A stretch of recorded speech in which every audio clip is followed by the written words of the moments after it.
We're back with joke time. We know you've been waiting for this one. What do you call two doctors? Paramedics.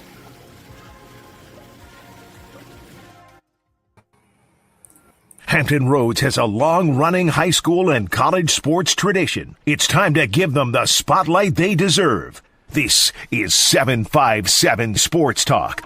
Here are Matt Hatfield and Coach Ed Young.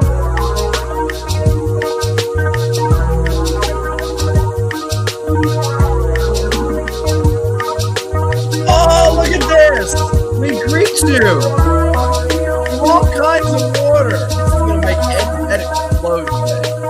Why not? He's all giddy because his baseball team got themselves a win on Friday night, but it wasn't as good as my baseball team, handing the evil guys from the West Coast their seventh straight loss. And we welcome you to a delayed edition of 757 Sports Talk, brought to you by Cova Sports TV.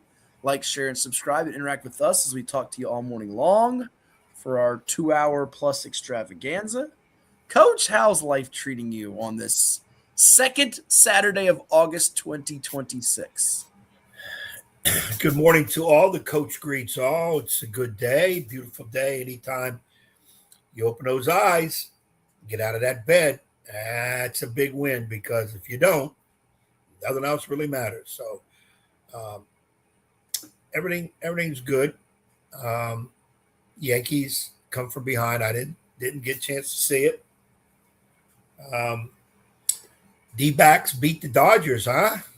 Yeah, it's the fourth straight time. So you need to stop talking about how they're going to get swept every time they play the Dodgers, because they now lead the season series 6-5, thanks to not Goldschmidt, but Waldschmidt's walk-off home run. Goldschmidt used to play for the D-backs. Now he plays for the other guys, the bad guys. And look, if they win either today or tomorrow, and you're going to say, oh, they'll lose both of them. I don't know when they're beating the Dodgers. They got Yamamoto pitching. You're going to say all that stuff like you did a few weeks back in July before the All-Star break. And you were wrong, which we've become accustomed to on this program. Look, they went out and trying to buy themselves another championship, and now they can't win a game, which is, poetic justice, as I call it, poetic justice. But we talk about all that in baseball. You can't ignore the story in sports right now. What the Boston Red Sox are doing. Had your guys lost like they should have, down 2 runs in the ninth before Iglesias over himself. I said earlier in the year, I did not trust that guy. I kind of told you I didn't trust that guy, and he showed it a strike away, rearing its ugly head. But the Boston Red Sox, they never lose. They never lose. The other night, their game in extra innings with the White Sox was unbelievable. The White Sox led for 10 innings of the game, 10 different innings they led, and they still lost the game. I mean, it's crazy. And it kept coming back. It was amazing what they did. So I think they're like 5,002, the last 5,002 games they played. I mean, I think it's really like 30-3 or something, but it's unreal. And then last night, the guy they got pitching, Peyton Tolley, he has 14 Ks, doesn't walk a guy. It's the most by an American League rookie, as you see on the screen, since Roger Clemens. Oh, my goodness, Roger Clemens, Ed, John. Yeah, it's just amazing. And by the way, they're breathing down your neck. As I said, what's that say in the mirror? Objects are closer than they appear. Red Sox are red hot. Yankees Tell me by Monday how third place tastes, by the way. Tell me by Monday how third place tastes, because Chris Sale's pitching today for Atlanta. And you'll be in third place by Monday. You would know if Arizona hasn't been out. No. Second place, ahead of the Padres. Get it right. Don't get it twisted. Don't try that. If they were in a division that had some real teams other than. Whoa. They got the world champions and a team that's got Tatis and Machado and Mason Miller, who's the best closer in the sport, who your franchise tried to get. So don't like there's no real teams in that division. How many World Series have the Giants won in the last 25 years? Like 3. The Dodgers have 3. Okay, don't go there. Don't go there. Just because Colorado's in the basement and making it stink a little bit, don't go there. Third worst division in baseball, easily, probably after the 2 Centrals. Easily, not even my opinion. Fact. Take the So Dodgers because out of it's the worst division in baseball, the rest of the teams, because of one bad team, actually really two bad teams, because the Giants aren't very good, even though they won last night against the Tigers. One bad team. You're saying that makes the other three teams nothing good. So you're not. Oh, I'm gonna get you mad here. I'm gonna get you really mad here. I'm gonna have. Oh yes, I will watch because I'll have some people. Can't get me mad because the OJ is working. Not grape today. juice today. No. When I started covering high school basketball, we're gonna bring this back to in a little bit too. In 2004, you were in the Southeastern District. And I used to hear people all the time, especially from the Eastern and Peninsula District, talk about, well, those teams don't belong because they're in the weak SED. That's what they said to me. That's what they used to say to me. So, and I knew you took umbrage with that. You took umbrage with that, with the people that talked about the rugged peninsula and the hard-nosed Eastern District. You took umbrage with that. And in some respects, you had the right to. Now, they probably were also right in other respects, but two things can be true. A division can be weaker than another division, but there can be some quality teams that can be the best in that division. So you're just trying to do that to make your argument look good and sound good. But like Jim once said, I look good, I smell good. I'm going to leave the rest of that below if you watch it. Yeah, but I'm saying, I have no idea what the hell you're talking about because the analogy was not good at all. Why? When you're looking at a conference, a league, a division, a district, whatever, you look at it two ways: top to bottom, how strong are they? Or you look at maybe if it's 8 teams, top 4; if it's 10 teams, top 5; 15 teams, top 7. You look at the heavyweights in that, and then you can go from there. The National League West is a division that sucks. Padres. No, you can't say it sucks when they got 3 teams with winning records. You can't say that. You can't say that. Winning records mean nothing. You should have winning records. Your top team should have winning records. That's why the Central divisions at times are looked upon as being bad because they'll be 500 for a while there. They're going to have the number one team under 500. Right. So I'm going to leave the Centrals as 1 and 2 and National League West. And again, that's not my opinion. I've read that everywhere. The National League West. On paper, San Diego is very good, but on the field, they're not. Team probably needs to be blown up. Yeah, they got some tremendous talent, but all I'm concerned about is the Yankees get into playoffs. Yeah, and nobody cares about that. Nobody cares about that. Which we will. We will. We will. I am a certified board member of the New York fan base. That's good. You and George Costanza. That's nice to know. You and Jason Alexander. That's nice to know. But isn't it about championships? Because if it's about championships, I'm looking here. The only team winning you championships in that AL East lately has been the Boston Red Sox since 2010. They got two of them. But I'm looking at the NL West here since 2010. Hold on now. Giants 1, Giants 2, Giants 3. Dodgers 1, Dodgers 2, Dodgers 3. And oh, by the way, Arizona got to a World Series just like the Yankees did in that span. They're both 0-1 since 2010, the last 15, 16 years here. Dodgers lost a couple of them as well. Rays lost one. Okay, that's nice. The Tampa Bay Rays got to one. So, I mean, I don't know where your argument is going here if you're trying to compare the level of success in the divisions. All I said was your team's about to be in third place. But there's no argument here. I simply said the National League West is the third worst division in baseball. That's not an argument. That's just what I'm saying. So you like to move numbers around. I think the NL West might be better than the NL East, though. I think you're wrong on that. No. The Braves, okay, the Phillies have been inconsistent. The Padres are right there with the Phillies. The Marlins have had hot streaks and cold streaks. The Mets, we know they're terrible. The Mets are lousy. This year, yes. Let's just be honest here. I think that they might have 3 playoff teams in that division. And then, by the way, the Nationals decided to sell their team away. They got minor leaguers up there. And there's 2 probably playoff teams in the NL East. I'm just saying. Well, actually, you know what? The NL Central's got 2 with the Cubs and Brewers for sure. It might be 2 and 2 each, but it really doesn't matter at the end of the day. All that matters right now, the Boston Red Sox are looking like an unbeatable outfit, and that's without some key guys. Roman Anthony, Garrett Crochet, they keep winning no matter what.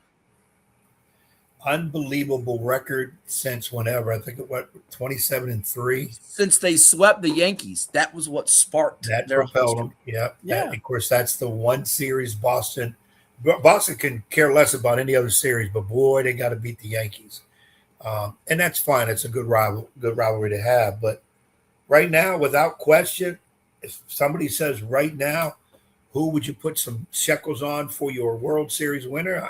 Got to be Boston. No, it doesn't have to be, because they might have peaked. They might have, in sports, there is a thing that's true of peaking too early, and they might have peaked a bit too early. Remember last year in September, the story of the baseball season at that point, we knew. And by the way, the Dodgers are going to try to do something that only happened a year ago, which was have a 7-game losing streak and go on to win the World Series. They're going to try to do that 2 years in a row, which would be their third straight championship if they pull it off. But because they're right now on a 7-game losing streak. I just want to know, how are you going to handle in October? I know what you're going to say. You're going to say it's football season. We don't need to talk about baseball. But how are you going to handle if and when the Yankees lose the 4-5 wild card game to the Red Sox? And by the way, the Red Sox might pass them and a Rays. It could be the Rays you lose to. But lose that wild card round, and Arizona somehow, some way, miraculously wins its first round playoff series against, it could be the Phillies, it could be the Braves, it could be whoever. How are you going to deal with that the team that you like to call as a AAA team advances while your big bad Bronx Bombers, with or without Aaron Judge, that could be your excuse. With or without Giancarlo Stanton, could be your excuse. How are you going to handle that? Are you going to be in deep depression? How are you going to handle that? I'm gonna go along with the rest of public opinion and the nation view. Without the Dodgers or Yankees, definitely those two in the playoffs in some manner, baseball really takes a back seat to football because everything else is boring. See, that's what you're going to do. You're going to change the argument. By the way, AJ G757 chiming in, Braves as long as you stay from Philly in the playoffs. Look, the Braves have a shot. I worry about your bullpen, though, because Iglesias in the ninth, he scares me. I said that a few months ago. They played the Brewers or somebody, I forgot. He scares me in the ninth. But I think the Braves are getting healthier. I think getting Acuna back, there's no way he's going to get that guy out from the plate from right field. But they have bats. I think the rotation is solid enough. You got a chance. And I don't think there's a fear factor. But it's crazy. I was just telling someone last night. I think those AL Central teams, the White Sox, the Guardians, it could even be the Twins or Tigers, they want to avoid the Yankees and Red Sox as much as possible because the Yankees have been their nemesis. And you feel like as good as Tampa Bay's playing, and even Houston with its success, you'd rather see them in the American League path than you would see the Yankees or Red Sox. Whereas in the National League, I think the Diamondbacks and Padres would much rather take their chances with the Dodgers because of the familiarity factor. That doesn't make any sense. And the Dodgers would rather not see them and see Milwaukee or Atlanta or Philly just because Arizona and San Diego recently, within the last 5 years, has knocked them out of the playoffs twice. So there is, and by the way, the Padres almost did it a second time to go with the time they did it, and Arizona's time did it. So it's almost that divisional thing, familiarity factor. We've seen it so many times in baseball. Phillies, Braves, you think about the playoffs with the Giants, Cowboys in football. That team within your division knows you so well, even though you're better than them and you beat them. You see it in high school sports too. A team in your district, you might pound them during the season, but then you get to the playoffs and it's a little bit different. Our kids, our guys' mentality knows we've beaten them, and we're not as antenna up, motivated up, as engaged as we should be in a sense. Does that make some sense? Makes sense. Makes perfect sense. You got to be when you get to the playoffs. Regular season matters, but it doesn't matter. It's what you got to win that game. But the wild card games are best of 3, right?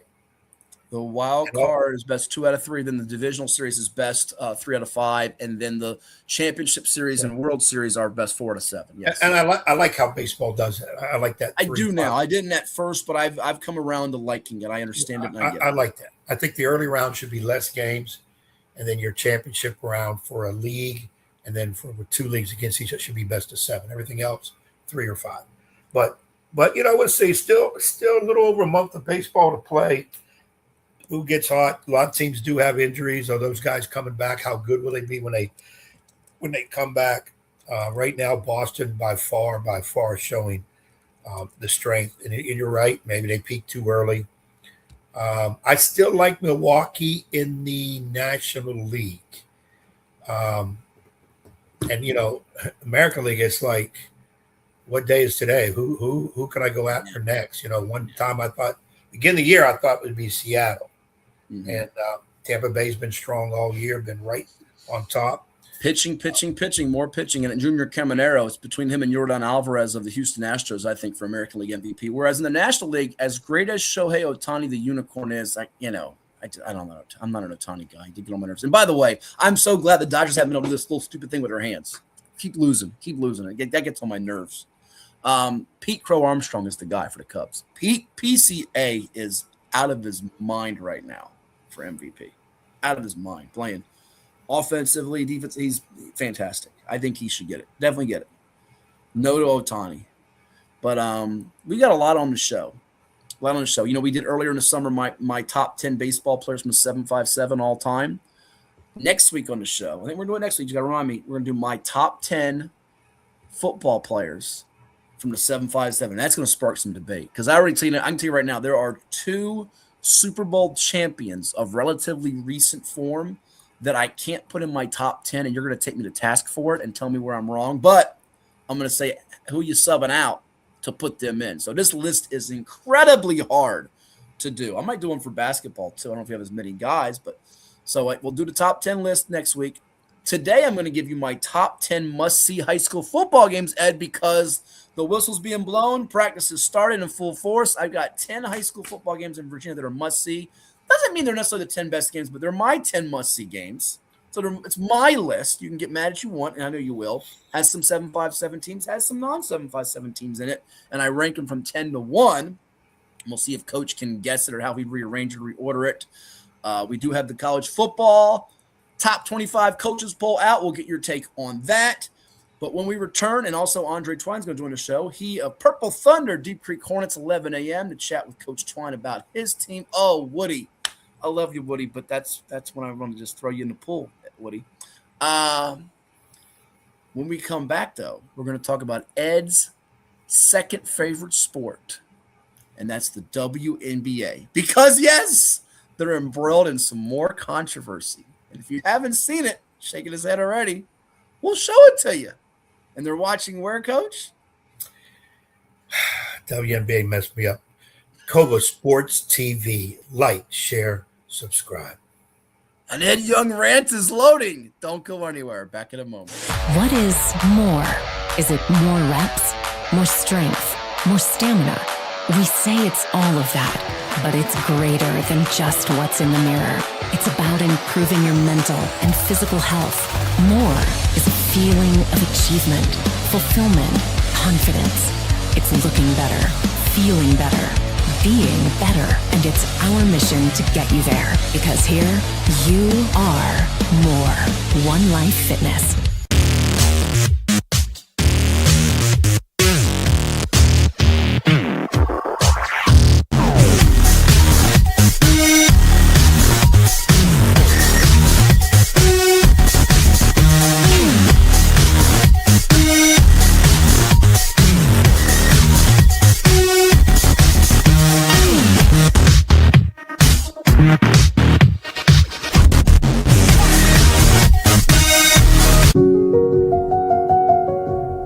As a banker at Town Bank, we believe that people bank with people, not with banks.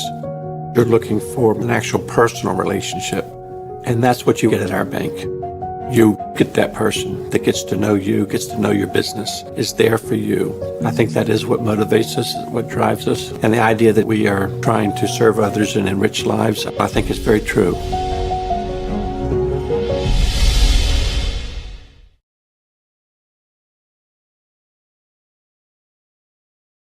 What makes a life a good one? Is it our adventures?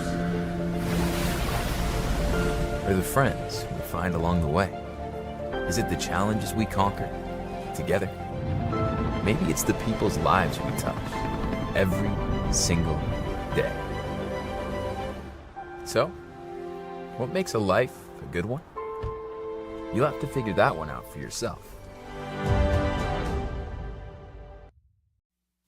it's everybody's favorite time of year again. Time to prepare to make your annual donation to that infernal revenue service. And if you're like me, you need help. Help to keep that donation as small as possible. So get off your W-2 and call John Maynard at John's Tax Service. 455-6763. Hampton Roads has a long-running high school and college sports tradition. It's time to give them the spotlight they deserve. This is 757 Sports Talk. Usually it's Hatfield. That's why I try to tell everybody, get on Hatfield. He is the legal scribe, the talking head that knows all this, puts the whammies on.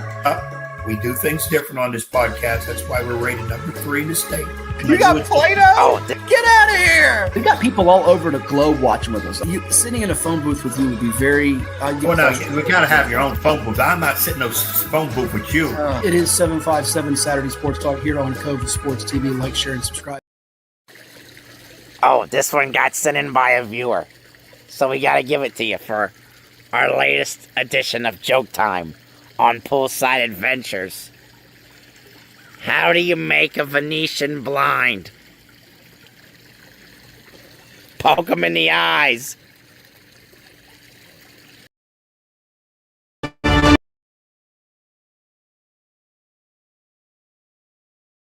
Hampton Roads has a long-running high school and college sports tradition. It's time to give them the spotlight they deserve. This is 757 Sports Talk.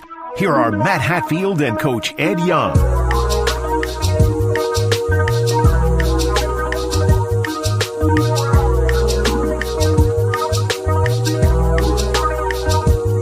Nova Nation Blind Ed, pal. We are enjoying this lovely Saturday in August. It's going to be another hot one, Ed, with triple-digit heat index. And we welcome you back to 757 Sports Talk. We got plenty of high school football talk coming your way, too. We're going to remember a legendary coaching figure that passed away in just a little bit. We got Andre Twine, top of the hour, too, Ed. But we do have a couple comments up on the show. And we are asking this morning on Cova Sports TV, will the Boston Red Sox keep this hot streak all the way into October and be crowned 2026 World Series champs? Let us know. Our man Woodrow, longtime Dodgers fan since age 7. But our man Football 2026-G2S wants to know, why are there closed scrimmages, Ed? Why are there closed scrimmages? I went to a scrimmage last night that I think was closed. I'm not sure. I know people were upset when they got there. They couldn't get in, but I think some people still got in. Manchester at Green Run over in Virginia Beach took that in. I'm taking some more scrimmages this week and the week after before we get things up and rolling. And, oh, by the way, we have our preview show coming up for all of you. It'll be Sunday, August the 23rd. If you want to mark a calendar, it'll be our preview show. We're going to release the all Hatfield Cova Sports TV preseason football team. I've got the team picked. Ed has seen the team. He will not divulge the names on the team. But and I don't think you disagreed with too many names on my team, did you? I picked was it 13 guys on offense, 13 guys on defense? Well, take that back. 12 on offense, 12 on defense with 1 kicker and 1 punter. So, yeah, people will check that out. And we got some neat things planned with that. And who won the scrimmage? I don't know if they kept score because it was done differently, Woody. I'd say Green Run had maybe more points that were scored ultimately in the scrimmage if you were keeping score, but it was done in different fashions where it was live game situation. It was like 10 plays. So there was no scoreboard that was actually kept with score on the field. But I saw some pluses and some minuses for both, to be perfectly honest. And there were some key guys out for both. Probably a couple more key guys for Green Run than so Manchester. Manchester fans were told that it was closed, so it was opened up. Okay, there you go. That answers the question from football. So he's talking about the game scrimmage I was at. So I just know I showed my shiny little pass and I got to walk through. So I didn't really. I hate to say that as I sound entitled and privileged. Go ahead and knock me, Ed. I didn't care about whether they all got in or not. All I cared about was me, like you did with your Yankees. All I cared about was boy Yankees, me. So I was in my own little world. I did happen to see some people that were at the gate that seemed a little disgruntled at the moment. Again, I don't know if they changed it and said, I guess what he said is what happened, but yeah, they have. Getting back to the question of why would scrimmages be closed? In being a coach myself, and I've had many closed scrimmages, sometimes when you're trying to put everything together, you don't want to show your product if it's not really ready. And the kids will react different when there's when there's an audience. Of course, regular season, there's an audience, so why not? And I get all that. But we like closed practices in order to really keep their attention focused to what we're doing. Sometimes this might be more true of football than basketball. You don't want people filming your scrimmage, but I think football films stuff anyways. And yes, you're right about the closed practice. If you're going to have a closed practice, let's say a team is coming to me, the opposing coach and I, we have to agree on it. That way you tell your fans, because one of the bad things that happen is when you say, hey, coach, let's have a closed scrimmage. Yeah, I agree with that. And now you go to a place and there's fans there, but you told your fans, no, you can't go, it's closed. But you go there and all their fans are there. That's not a good I think it could be an issue. Manchester's traveling 2 hours plus down in the heat and traffic. If they get there and we're not under the impression, that would be an issue, especially with the travel. If it's 15, 20 minutes on the road, that's one thing. But care to answer that question? No, because if I can remember correctly, you have never, if I say this the right way, you have never worried about coming to my scrimmages. I think I invited you one time. You said, nah, I don't need to see that. I'll wait till the season starts. So I don't ever recall keeping you out. I don't remember getting an invitation. I mean, generally with an invitation comes like, a party hat and some cake and all that. I don't remember ever getting any invitations. That's what I'm saying. I don't think you've ever been concerned with coming to one of my scrimmages. Yeah. So, yeah. Well, I think I got locked out is what happened. I knocked on the door, and then they had those little, not the Venetian blinds, but they had the little blinds, and they closed it. And I wasn't allowed in. That's what happened. So. Well, you might have been locked out of some games, but, Yeah, it was. I was your scrimmages. I think it was maybe second or third year you coaching. Yeah, I think that happened. I was almost locked out. On the door. I banged on the door, and it was when somebody that said, Ed Young told me to go away, told you to go away. And I was like, okay. I said, he didn't tell me, but he told you to tell me. I said, but I got it. He's busy right now. It's okay. So a little salty about that. It's a little salty, just a little bit. Well, you should have snuck in like you normally do. So the big question, though, is will the WNBA tell this guy, we do believe it's a guy, to go away? After careful consideration and reviewing the current eligibility guidelines, I am officially declaring myself a WNBA prospect. If simply declaring who you are is all that's required, then I meet every single requirement necessary to compete in the WNBA. My team and I have carefully examined the WNBA's eligibility criteria and governing framework surrounding self-identification and inclusion. Based on the current guidelines, I can and am officially declaring my eligibility for the upcoming WNBA draft in May 2027. I am definitely not here to mock, make fun of, or disrespect any community or personal choices. I am simply asking that the current rules be applied equally to everyone. The rules that represent the very values many WNBA players and coaches have publicly advocated for. My team and I are prepared to ensure these guidelines are applied equally, consistently, and without exception. And I look forward to the WNBA honoring its stated principles. See you at training camp. All right, so there you have it, Ed. Enes Kanter Freedom. I didn't know he changed his name to Enes Kanter Freedom with the word freedom at the end of it. Says it's not a political message. He's not trying to mock it, but it sure does come off like he is. It really does. And he's not the only one. I'm not going to play the other clip, but because there's actually I think there's a little bit of language in it too, but former NBA player and Republican Senate hopeful Royce White also plans to enter the draft and claims he now identifies as transgender. Now, a lot of this has been sparked by the whole transgender controversy that involves Sophie Cunningham and Cheryl Reeve and what was said and everything that's going on. And I'm not trying to make you put yourself in some difficult waters here, but the WNBA has become a real central stage for this debate now. And there's been anti-trans comments. There's been supportive counter responses. It's all over the place right now, but it's something that I don't think the league really wants to have hanging over it right now, because they should be. We talked about this when we had Delisha Milton-Jones on the program. We should be celebrating all the great players in the league. And there's more than just Caitlin Clark and Angel Reese. We know how you feel about Angel Reese. We're not going to go there, but there are a bunch of them, from Asia Wilson to, fill in the blank. Olivia Miles having a fantastic rookie season. And I think I'll be honest with you, I think here's the biggest issue. This all stems, to me, where the WNBA's issue is, and I hate to blame it on one individual alone, but Kathy Engelbert, who is the commissioner for now, and I emphasize for now because I'm not sure she's going to be, when she agreed to come on the Dan Patrick Show for an interview about the league, which was going to involve some hard-hitting questions, and I think they were out in Tahoe doing his show, and it's also on NBC and Peacock, which, by the way, is a WNBA partner, carries some games. When she agreed to come on, and then she pulled out of that, and then it became a bigger story. And now they've had more things come out of it. Kathy Engelbert, you're supposed to be the face of this. You're the commissioner. We talk about Adam Silver and Roger Goodell and Rob Manfred and Gary Bettman. She's nowhere to be found in some of this. And it sounds like she's not going to be coming back. And Adam Silver had to basically, smack her hand with some things that was said and not said.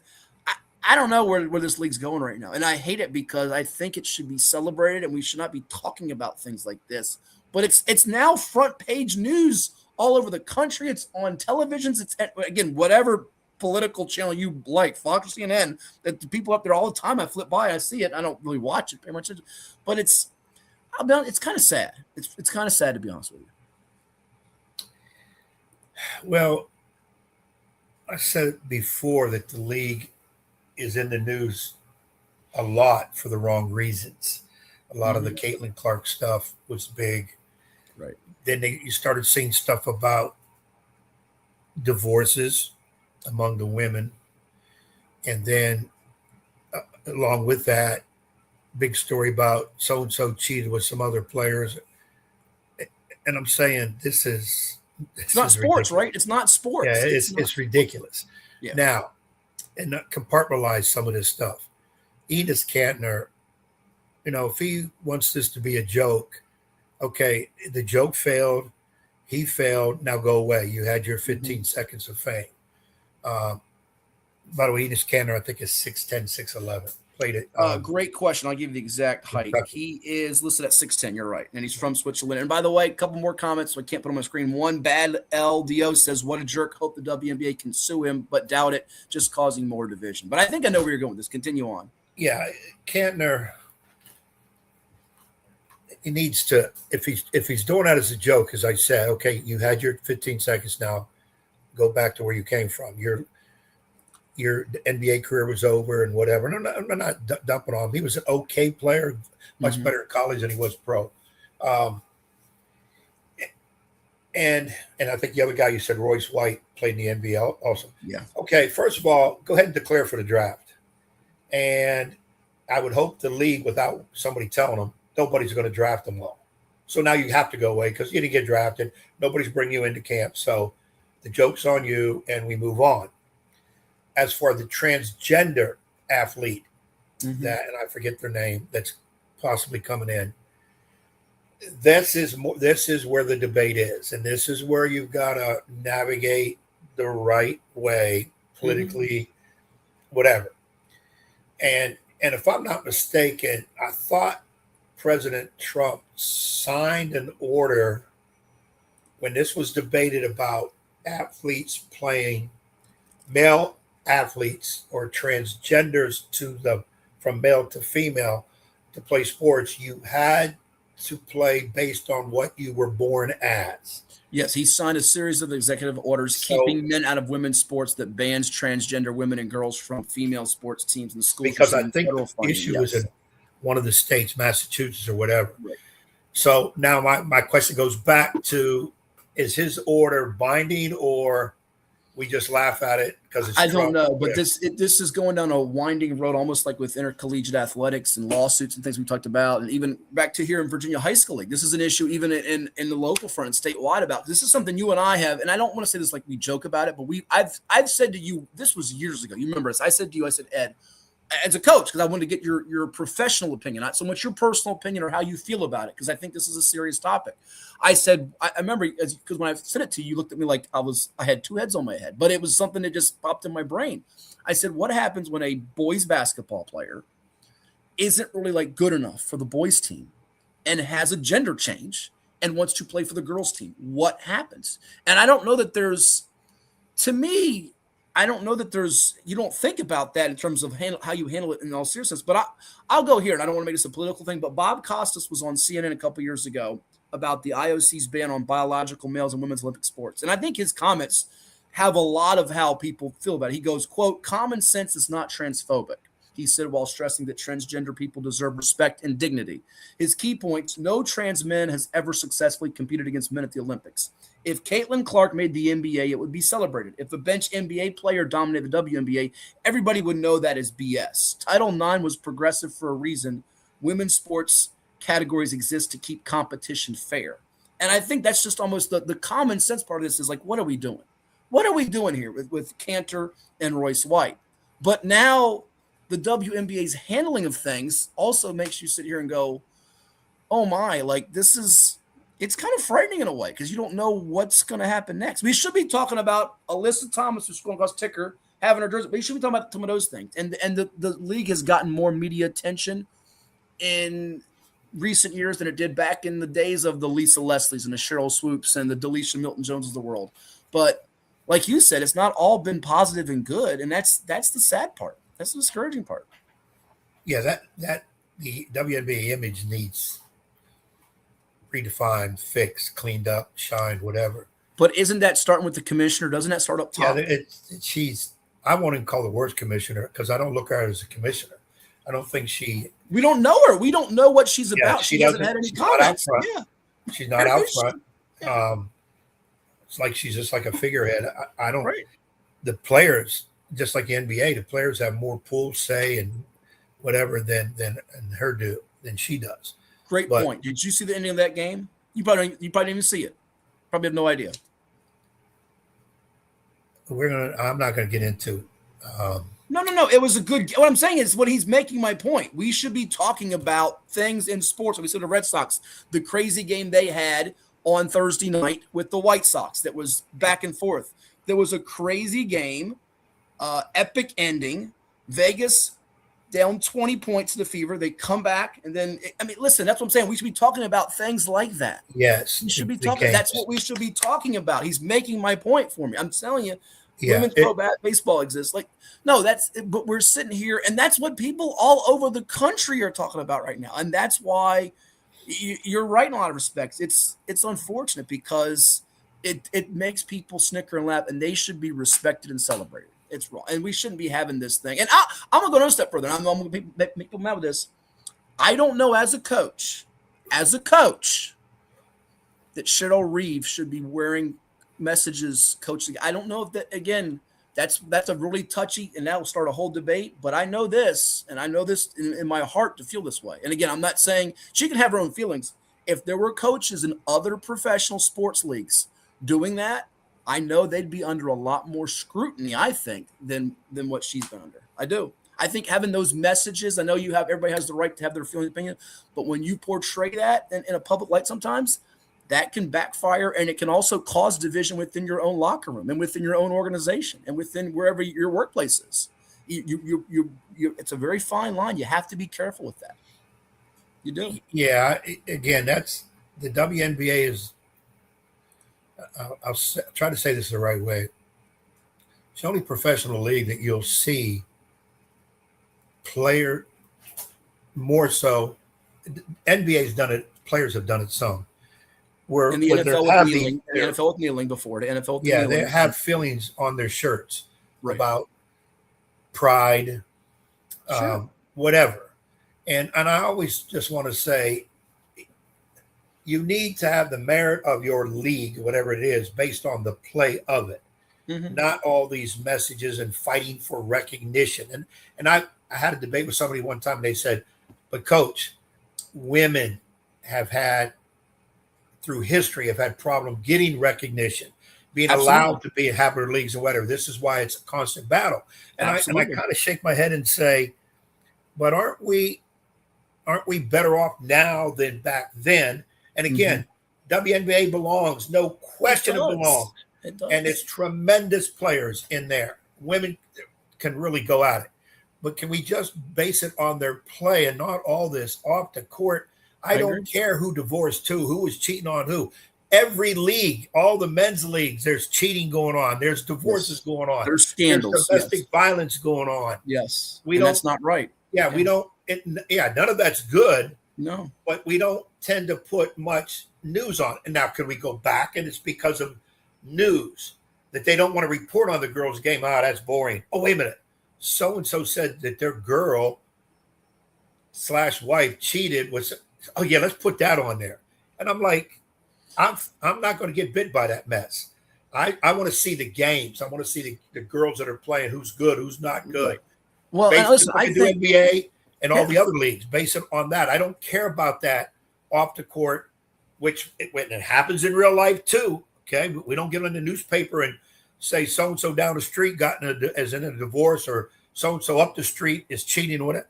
Let's get that mess out of there. I just want plain sports. And as far as the transgender idea, my opinion, and it's something in the last 10 years that's been much more prevalent than before, is we're a little scared because we never had to deal with it before. You had your leagues, high school on up to pros. You had boys, you had girls, separate bathrooms, separate whatevers. Now all of a sudden, here comes transgender, male to female, female to male. And hey, first of all, if the good Lord is okay with it, I'm okay with it. That's between you and him, and whatever. I base things on biologically. What were you biologically? That's where you have to play. And I'm gonna leave it there because I'm not smart enough to come up with some other idea and say, well, if they're not that good, let them play with the women. But if they're good, then they have to stay with the men, and vice versa. What were you born as? That's where you play. And if that's wrong, so be it. But we got to come up with something until I hear something better. Yeah. And again, I hope I'm not showing ignorance. I'll leave it at that. No, there's one bad LDO says great points, Ed. He also chimes in, by the way, just watched Huff and Mallard Creek scrimmage on NFHS, but heard some, this is on Instagram, but heard some high school in Virginia Beach close their scrimmage. Why close the scrimmage? I think we're talking about the Green Run Manchester scrimmage, which we already went over. But to finish up here before we bring in Andre Twine here after the break, look, I think Cheryl Reeve's an outstanding coach, and I don't know what the right, wrong answers. I just to constantly wear different messages, and again, you have every right to support transgender. I'm not saying you shouldn't, but I just know when you do that as a coach, as an owner, whoever, as a player, you can cause things in your locker room. It goes back to, was an issue with the Giants and was it Jackson Dart or Cam Scadwell, I forgot it was. And it's like, again, you're allowed to have your own perspective on things, but understand there are ramifications when you do things that affect others. That's all I'm saying about it. And I feel like sometimes the people in the league and then people that are covering the league, it's a really disappointing situation. It is, because again, we should be talking about exciting playoffs getting ready to come up. You have the Vegas Aces, you have Minnesota, who's been, again, Coach Reeves' team has been killing people, not killing people, but rolling them, destroying them. Indiana Fever, very good with Caitlin Clark. We should be talking about those storylines in a summer now where we're all starving for football. Baseball is a long journey, and it can have some some stretches that get a little bit on the boring side too, but and instead the WNBA continues, like you said, to be its own worst enemy at times, which it shouldn't be. That's the part we're at with it. So WNBA has, to me, a major image problem, whether it's from self or the outside world doing it. It's got it, and they're going to need a much stronger commissioner and put more emphasis on the girls and the games. Somehow, some way to get it done in that manner, so it's on par with the NBA, because that's what we look at in the NBA is matchups. Is Steph Curry better than LeBron James and all this kind of stuff? We don't get that much from the WNBA. It's more off the court shenanigans, and that needs to change because the league is needed. Women's league should be here, and I did see somebody earlier mention about now there's the Women's Pro Baseball League, and we've had pro baseball women's leagues in the past. They never took off for whatever reason. And again, it's funding. And now here comes another one that maybe is going to try to get off the ground. Yeah. By the way, that national anthem sung by Martha Reeves of the Vandellas. You weren't a fan of it? By the way, she's in the I didn't realize she's in the Rock and Roll Hall of Fame. Oh, so it's not Martha Reeves and the Vandellas. Yes, absolutely. Yes. I'm saying, like, I didn't realize she was in the Hall of Fame. I knew she was an accomplished singer. It's not like she was it's not like Carl Lewis's anthem where you say, we expect Carl Lewis to not be that good. She's actually a really good singer. She's a real singer. But I know. She's 85 now. Maybe she needs to stop doing national anthems. Just put it that way. Don't do the national. Well, it went viral. That went left so fast. It was hard. Well, when I first saw it, I didn't realize it was her. By the way, and I didn't either. So I saw it later. Then I thought, that's Martha. Yeah, no. Oh, because I was laughing at first. Then I want to say, no, I respect Martha Reeves of the Vandellas. That lady, as they say, can blow. But that rendition. But then again, it goes back to I was telling somebody, I'm the one that says we should not be playing Star Spangled Banner before athletic events. Don't see why it's in there. You're going to start a warpath controversy, and then I'll get some people mad at me. But really, we don't need it. And why do I say that? I've said it always before. I'm tired of standing there as a coach, and I look around the gym, and there's people sitting down on their phones, talking, careless, walking around. The disrespect. And I know everybody has their right, but no, you don't. If we're going to play it, at least stand up. Like I would tell my classes in school when they did the Pledge of Allegiance in the morning, I said, look, I know you have a right to sit down. I would prefer you stand out of respect. You don't have to recite it or whatever. And 90% of the time they all stood. Where I've been in classes in Smithfield as a sub, nobody stood. I'm the only one standing. And that just bothers the heck out of me. So sure, that's why I say in the games to the Army veterans, all the war veterans, nothing against them. It's just that I don't like seeing the disrespect. And since our country has gone so far left, it's ridiculous. Oh, well, they're allowed to sit down. You got to respect their decisions too. Then let's not play it. Just stand up silently. I always thought what I liked was to say a prayer, so to speak, where thank you, Lord, for having the opportunity to play for athletes, the ability to have athletic ability to play. And then me as a coach, I'm thankful I get to coach these kids. I'm lucky. And then the fans, hey, you came to see an athletic event. You had the money to pay for it, the wherewithal to be there. It's a thank you. Then I was told, a prayer? Are you crazy? That's worse than and I'm like, well, like I said, our country's so far left, it's ridiculous. But those are another story for another time. Coming up, we should be joined, hopefully, by Andre Twine of the Deep Creek Hornets to talk about his 2026 campaign. That's all on the way. It is 757 Sports Talk. My top 10 must-see football games as well. And they're watching where, Coach? With Sports TV, I see some like this. I need more. Some are sharing it. And I love it when they subscribe. Did you know that the minimum limits in Virginia are $30,000? $30,000 is a lot of money on an individual basis. But if you're involved in a personal injury matter, that's not enough. Here at Williams-Deloitte, we're happy to provide a consultation on the amount of coverage you have in your vehicle. It can be confusing. Not many people understand it. You know you need to have it, but do you have enough? Give us a call today at 757-547-5555 so we can help you prepare in the case of an automobile accident or any other personal injury matter that you or your family may find yourself in.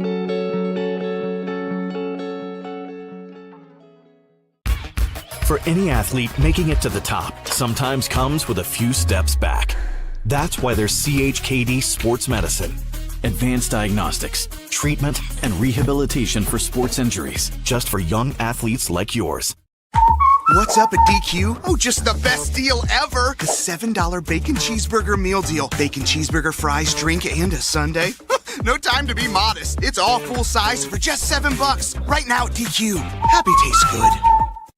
Well, it's everybody's favorite time of year again. Time to prepare to make your annual donation to that infernal revenue service. And if you're like me, you need help. Help to keep that donation as small as possible. So get off your W-2 and call John Maynard at John's Tax Service. 455-6763. As a banker at Town Bank, we believe that people bank with people, not with banks. You're looking for an actual personal relationship, and that's what you get at our bank. You get that person that gets to know you, gets to know your business, is there for you. I think that is what motivates us, what drives us, and the idea that we are trying to serve others and enrich lives, I think is very true.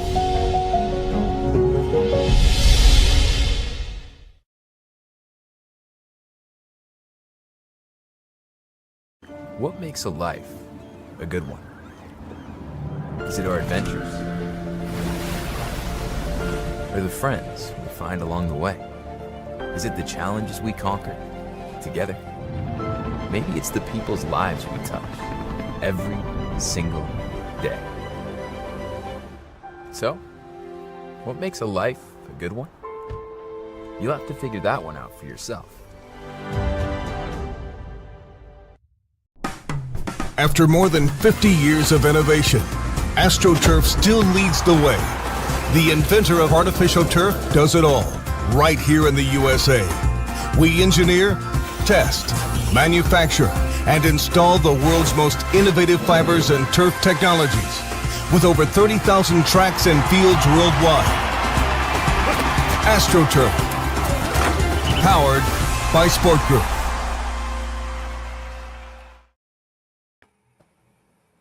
Authentic Italian cuisine can be found in just one place in Hampton Roads, Il Giardino Ristorante in Virginia Beach. Il Giardino offers veal, seafood, chicken, pasta, vegetarian, and pizza creations. Add the sounds of the piano bar and lounge, and it's no wonder Il Giardino is such a popular local spot. Open daily at 5 p.m.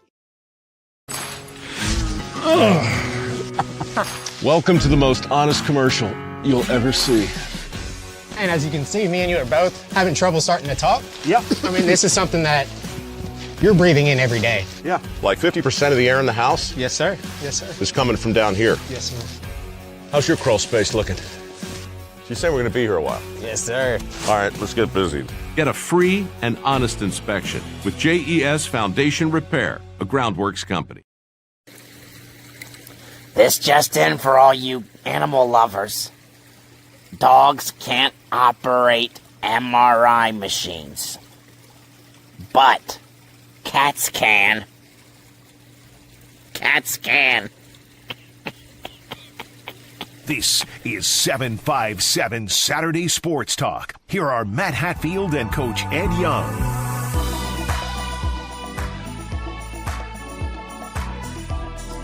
Ed's not a cat lover. He's a dog lover, folks. No. Wait. I'm misspoke. Go ahead. I'm a cat lover, and I'm a dog lover for sure, and a cat lover a little bit below that.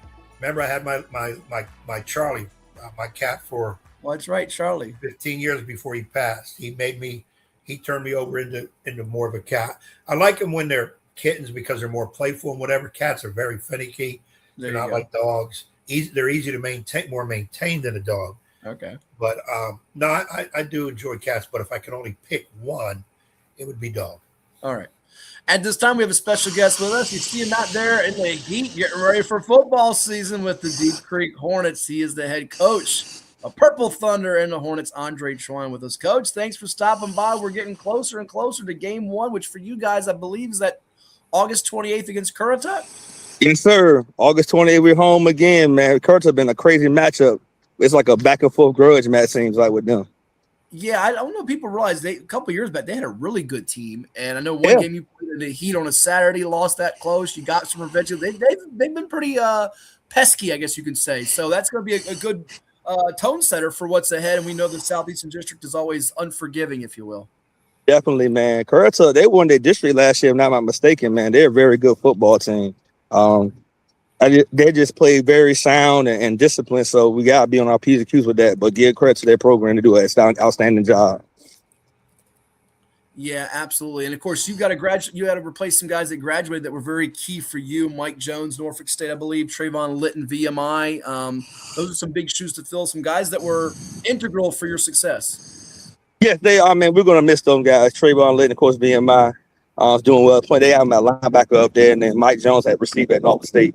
Yes, there's going to be some shoes to fill with them, but we got some young talented athletes that's ready to step up. We always have guys step up for us, and they're ready to put some good football for us right now. Should be a lot of fun as Andre Twine and company get ready for the 2026 campaign. He's our guest here on 757 Sports Talk on Cova Sports TV. We were talking about it earlier. One of our comments, all the people that watched on the IG, the Facebook, the Twitter, the X, the YouTube, Coach, about preseason scrimmages. I know, at least I didn't think too much of it because I got my little media pass, but I guess the Green Run Manchester scrimmage was closed to some of the public. You have a couple preseason scrimmages. Are they open to the public? I know one, I believe, is Bethel, right? Yes, Bethel is going to be the week after on that Thursday. That's at Darling Stadium. We're going to them, and then we go to North Carolina on Saturday and play Pasquotank, who was like 7-4 last year, so had a solid football team. But we're gonna be fine. You just want to see where you're at because you practice so long against each other. You want to see what you against other people. So we'll see how we do from there. And everybody's allowed, like Matt Hatfield, but Ed Young's not allowed. He's banned from it, right? Hey, always allowed. He's man. Come on now, we gotta bring him. He gotta come. He has to come. Hey, Andre, first of all, good morning to you, man. I like the hat. Yes, sir. This is what I got to put up with. He tries to keep me out of events. He has taken me off the screen on interviews on here lately. He tries to make bets where I got to do some stupid stuff. It's the way he is. I tell people there's something wrong with him. Nobody wants to listen, but you understand my plight. And I see we had somebody earlier say, why would coaches have closed scrimmages? And I kind of mentioned me as a basketball coach. Sometimes we're not ready for prime time yet. And I just need focus instead of fans. As a football coach, if you were to say, I want to the other coach, hey, let's have a close scrimmage, what would be maybe some of your reasons to have that close scrimmage? You want to hide what you got. You don't want to show everything. You don't want to be in the public, or just keep it quiet.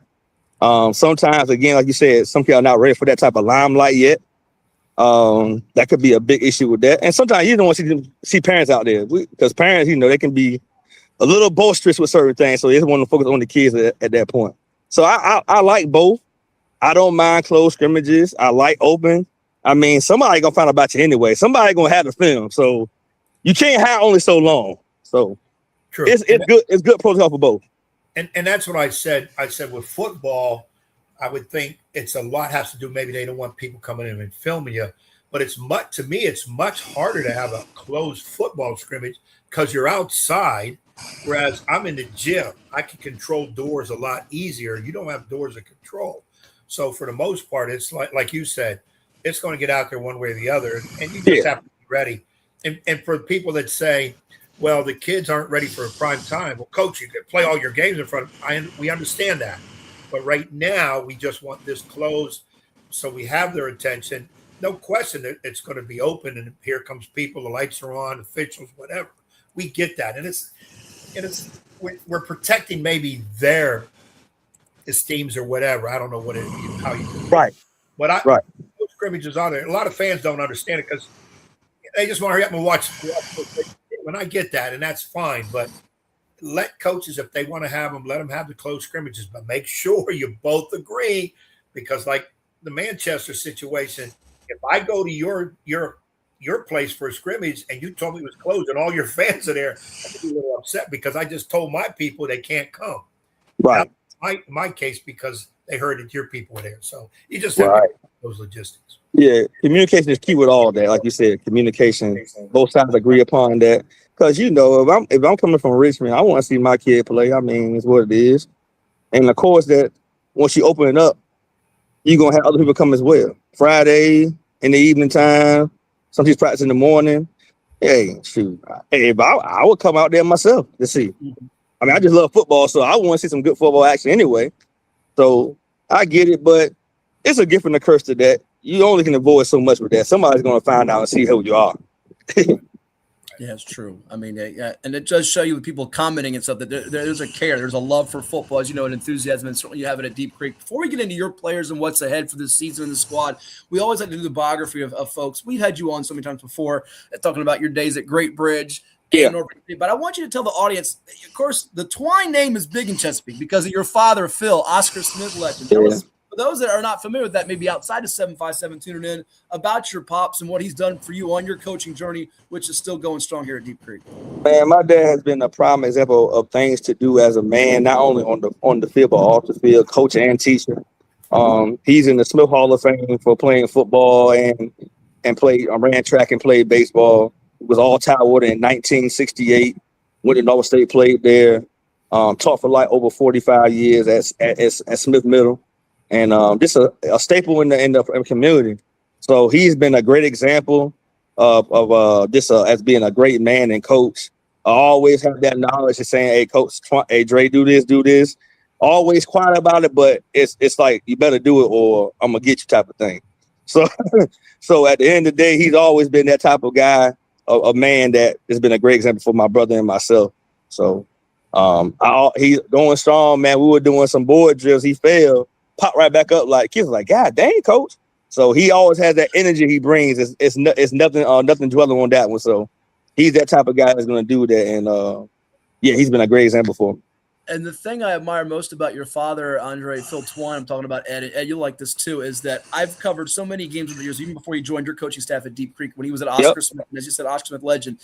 It could be good, bad, or indifferent. It didn't matter. He always had a smile on his face, always welcoming. And, of course, it was always usually good under Coach Rich Morgan winning those championships and so forth. But his demeanor, it never changed. And I think that consistency, it matters with kids. Ed, you know that. To have someone on your staff, and, of course, a guy that's got a legendary figure, that stuff matters to kids and to people when you have someone that just keeps that upbeat positivity, but it has that consistency and demeanor. Right, and speaking of Pops, right, he's out there. I got Coach Howard, George Howard, so Deep Creek legend, and you talk about his energy. Oh my gracious! So he always brings a pride to the staff, to the program, because he was a walking legend here. So we have a lot of guys on staff that just bring a lot of pride and put all into these kids, and we take pride in doing that, and we try to put the best product on the field on Friday night like we can. Absolutely. Andre Twine, head football coach of the Deep Creek Hornets, our guest here on 757 Sports Talk on Cova Sports TV. Under Coach Twine, Ed, they have been in the playoffs 9 different times, and they've got themselves some playoff wins during that journey too, beating the likes of Cox, Churchland, and of course also upsetting Cox a couple years ago as a number 7 seed in the first round, Ed. Well, before we get into Coach Before Your Players, somebody just popped up on the screen. Can Deep Creek win 7 games this year? I said, man, I hope Coach Twine don't see that, because he's going to say, 7 games? Hell, we going 8, 9, 10, 11. What are you talking about, 7 games? So I kind of answered that for you because I didn't want you to go off on the. Oh, no, I can't. I don't even see it. So I'm on my phone, so I don't see it. But, hey, look, we know, it's tough. It's tough. Every game is a dog fight. You got to fight every single night in the Southeastern District. So we're going to put our best product in the field. Of course, we want to win all our games. That's the goal. Everybody wants to go undefeated. That's the goal for everybody. But we know that, hey, we got to do our best in just being disciplined, being smart, being physical, and going from there. But, of course, we want to have 11. We want to go undefeated. I want to win all the games, and that's how every coach wants to have that mentality. We know that. So we want to win all our games. Definitely want to win. Andre, it's funny because I'll get that question a lot by fans, whoever, parents, sports writers, scribes. Coach, you think y'all can win X? And I'm like, well, damn, we're going to prepare to try to win all of them. But yes, we right. know very few teams go undefeated forever. So, we're going to we're going to prepare to win them all, and we'll go from there. Now, as a media guy on this side, a lot of times Matt will say to me, he'll throw to me and say, okay, Coach, let's go through the ACC schedule. He'll put the schedule up, Coach. How many games and I'm sitting there saying, okay, win, loss. Mm-hmm. And I'm saying to myself, as the coach in me, I'm saying, they're going to win them all. But we know they're not. Because, as a media, you try to step back and say, okay, realistically. And, of course, coaches use that for bulletin board. Hey, look at this. Hatfield, this happens a lot. Hatfield picked us to win 5 games. God dang it, let's get out there and show that idiot. He don't know what he's talking about. And I used to laugh and say, if they're worried about Hatfield's picks, my picks, come on, man. You got a lot more issues than that. Exactly. For whatever. Exactly. It's fun, though. Football, just any type of thing, you got to have a little buzz going. You got to have a little energy going. Can Deep Creek win 7 games? Can so-and-so get to the playoffs? Can Great Bridge make a run? Can River take that state? It's all in fun in football. It's the greatest sport in the world, man. The anticipation, everybody's ready to go. It's what it is. So we want to win all our games. We want to win more than 7. Of course we do. We want to get a high seed in the playoff. We do. It sucks being in Southeastern District though. It does. Because I mean, what we had: Smith State champion, Kings Ford regional finalists, River State semifinalists. I mean, it's hard. Yeah. And you got to have the guys to win it with too. So we gonna do what we gonna do best. Put up good product and play hard, and let the chips fall like it is. So I'm just happy we have a very energetic group, man. These kids don't complain for nothing. I'm like, it's probably the heat riser right now. They ain't saying a word. They just go hard. So this is a different group we have. I'm very proud how we've been progressing in camp. Definitely.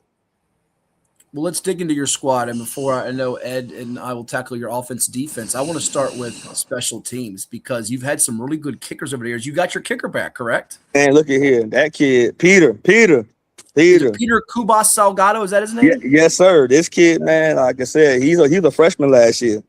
So having a great kicker changes field position. That's the one thing we can have. We haven't had that as much. But Peter is the type of kid, man, he put the ball in the end zone, touchback. You start on the 20. Hey, you inside the 50-yard range, we can go for a field goal. That's how good the kid is. He's a weapon. We use it from his leg. And he can definitely put the ball through the uprights, man. So I'm gonna have another 3 years. That's awesome. Ed, I can divulge to the audience now. We're going to release it on Cova Sports TV and on social media here soon. We're naming an all Hatfield Cova Sports TV preseason football team, sort of like the all Tidewater team. 26 names, 13 offense, 13 defense when you throw in a kicker and a punter. And our kicker and punter, both from the Southeastern District. The kicker is your guy, Peter Kubas Salgado. So he'll see that graphic coming out soon. He's the guy there. But he's having a heck of an impact for you guys. And I believe your special teams coaches over there, I know Coach Dellinger over there, you've had some good ones even before him. Yeah, man. I think I had a run of kickers, man. I feel like, man, all the kids end up going to college. And so that's one of the biggest pieces to have, man. That special teams part is a big part of the game. And having a great foot, if you're in range to hit a field goal, that can change the whole game, the momentum of the game around too. So, yeah, we've been fortunate to have been blessed and fortunate to have some great kickers on our roster. There you go, Ed. Well, Coach, let's do that. Let's get into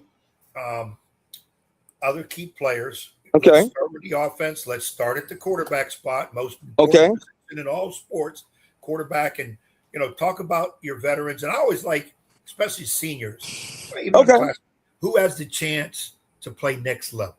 Oh man, this senior group is a very interesting group. Terry Jackson, big boy, about 6'4". 260 pounds, played at 3 tech, 1 tech. He's going to do well for us, man. Gabe Peterson at deep as the end. Got a lot of time in the end of the season.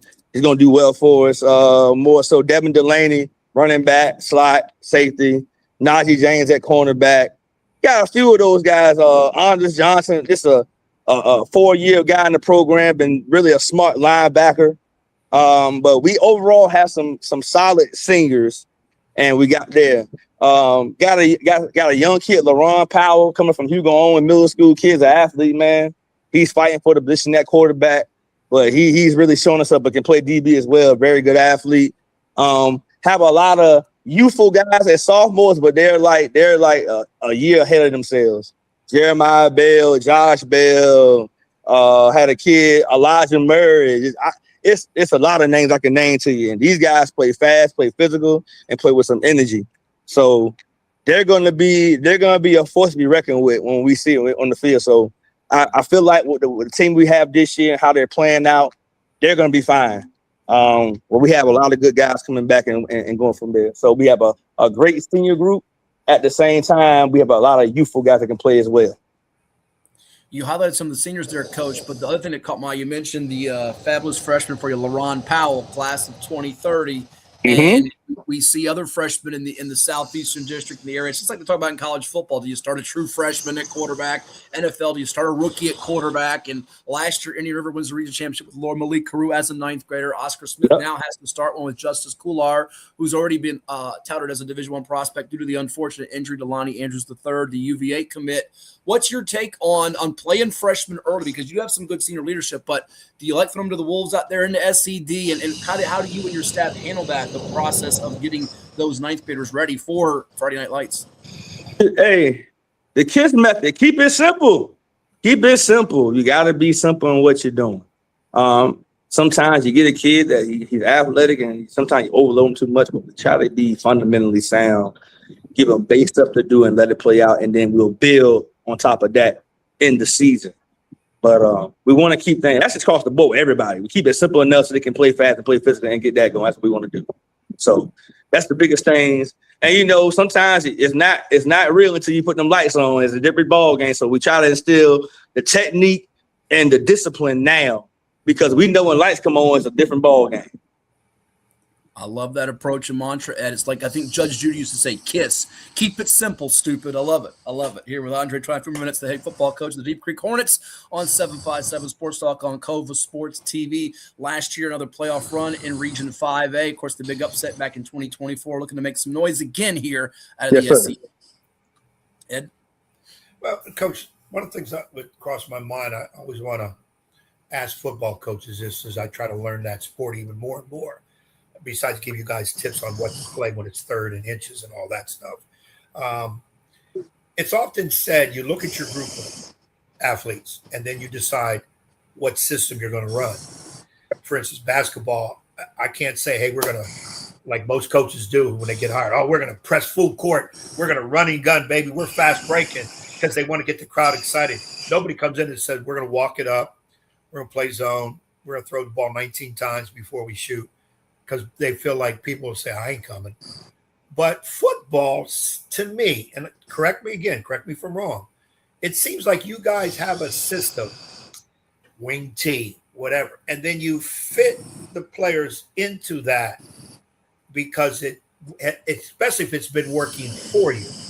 Right. Am I right on that? Or do you guys also take a step back and say, okay, we have these kind of group of kids coming in. Yeah. We can't run the wing T anymore. We've been successful. Let's run this. How do you approach that? I think what happens, this is my opinion, your powerhouse programs typically don't have to change much because they have the guys that can do it with. I mean, you can look at Oscar Smith from since 2019 when Chris Scott got there. They haven't changed what they do. They may run the ball heavier more one year or throw the ball a little heavier, but besides that, they do what they do best, run a 4-4, cover 3, and do what they do best, and they still are good. And then you have certain programs where I know myself, we have to morph ourselves different ways at times. I may throw the ball more. I mean, 2019, I had Jaden Bailey. We were throwing that thing like nothing. Finally, I got to run the ball a little more and back and forth. So I feel we all have to adjust to our program. We adjust to our personnel. That's what I always feel like we all. So you're right, Mr. Young, on that, but some people do, some people don't. So it's a hit and miss with that. But I know for us, we got to morph ourselves different ways all the time. So I may run like this year, but I may do this. I may run inside zone more. Or I may run counter more or run power more based on my personnel, what fits my kids. So I got to put my kids in the best position possible. So yes, you gotta morph yourself a little more and do what's best for your kids, not for yourself. Makes a ton of sense. We lost you for a couple seconds there. I know you were getting a phone call. I hope it wasn't the wife telling you to bring something home for dinner or be home at this specific time. We're good. It's all good. No, it's all good. All right, good deal. Before we let you run, last one for me, I'll let Ed finish what you want to hear too. Kind of give me your overview on what it will take for this group to be successful. I think you broke it down perfectly there about sometimes your powerhouses can kind of have a certain system, whereas sometimes other programs have to make that fit, the personnel fit into what they'll do, or they'll alter that system here. But what will be the keys for Deep Creek to be clicking and gelling come playoff time in your eyes? And where do you think this group is stronger at position-wise than maybe some previous groups?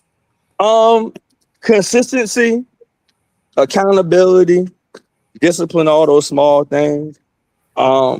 I think we're solid across the board. I think I have a lot more DBs this year than I had in the past spot since I've been around.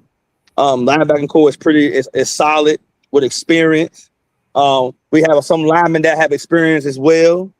So we have a little mix of experience in places and youth in places. So I'm happy about to see how it's gonna play out. I'm really enjoying what I'm seeing on the field. Competition, bringing the best out of each other. So we just gonna see and find out. But I feel like we're gonna have a solid team this year, and our goal is to be 10 straight years in the playoffs, 10 years straight, 10 for 10, year 10, 10 for 10. That would be a heck of an accomplishment there, Ed, as they try to fly under the radar with the heavyweights, the Oscar Smiths, the Kings Fork, the Indian Rivers of the world, and the Hornets get ready for that opener against Currituck. Ed? Yes, sir. Well, like I said, top to bottom, Southeastern District were awful tough. And when teams think, okay, well, we got this team as a breather, that's when victories occur.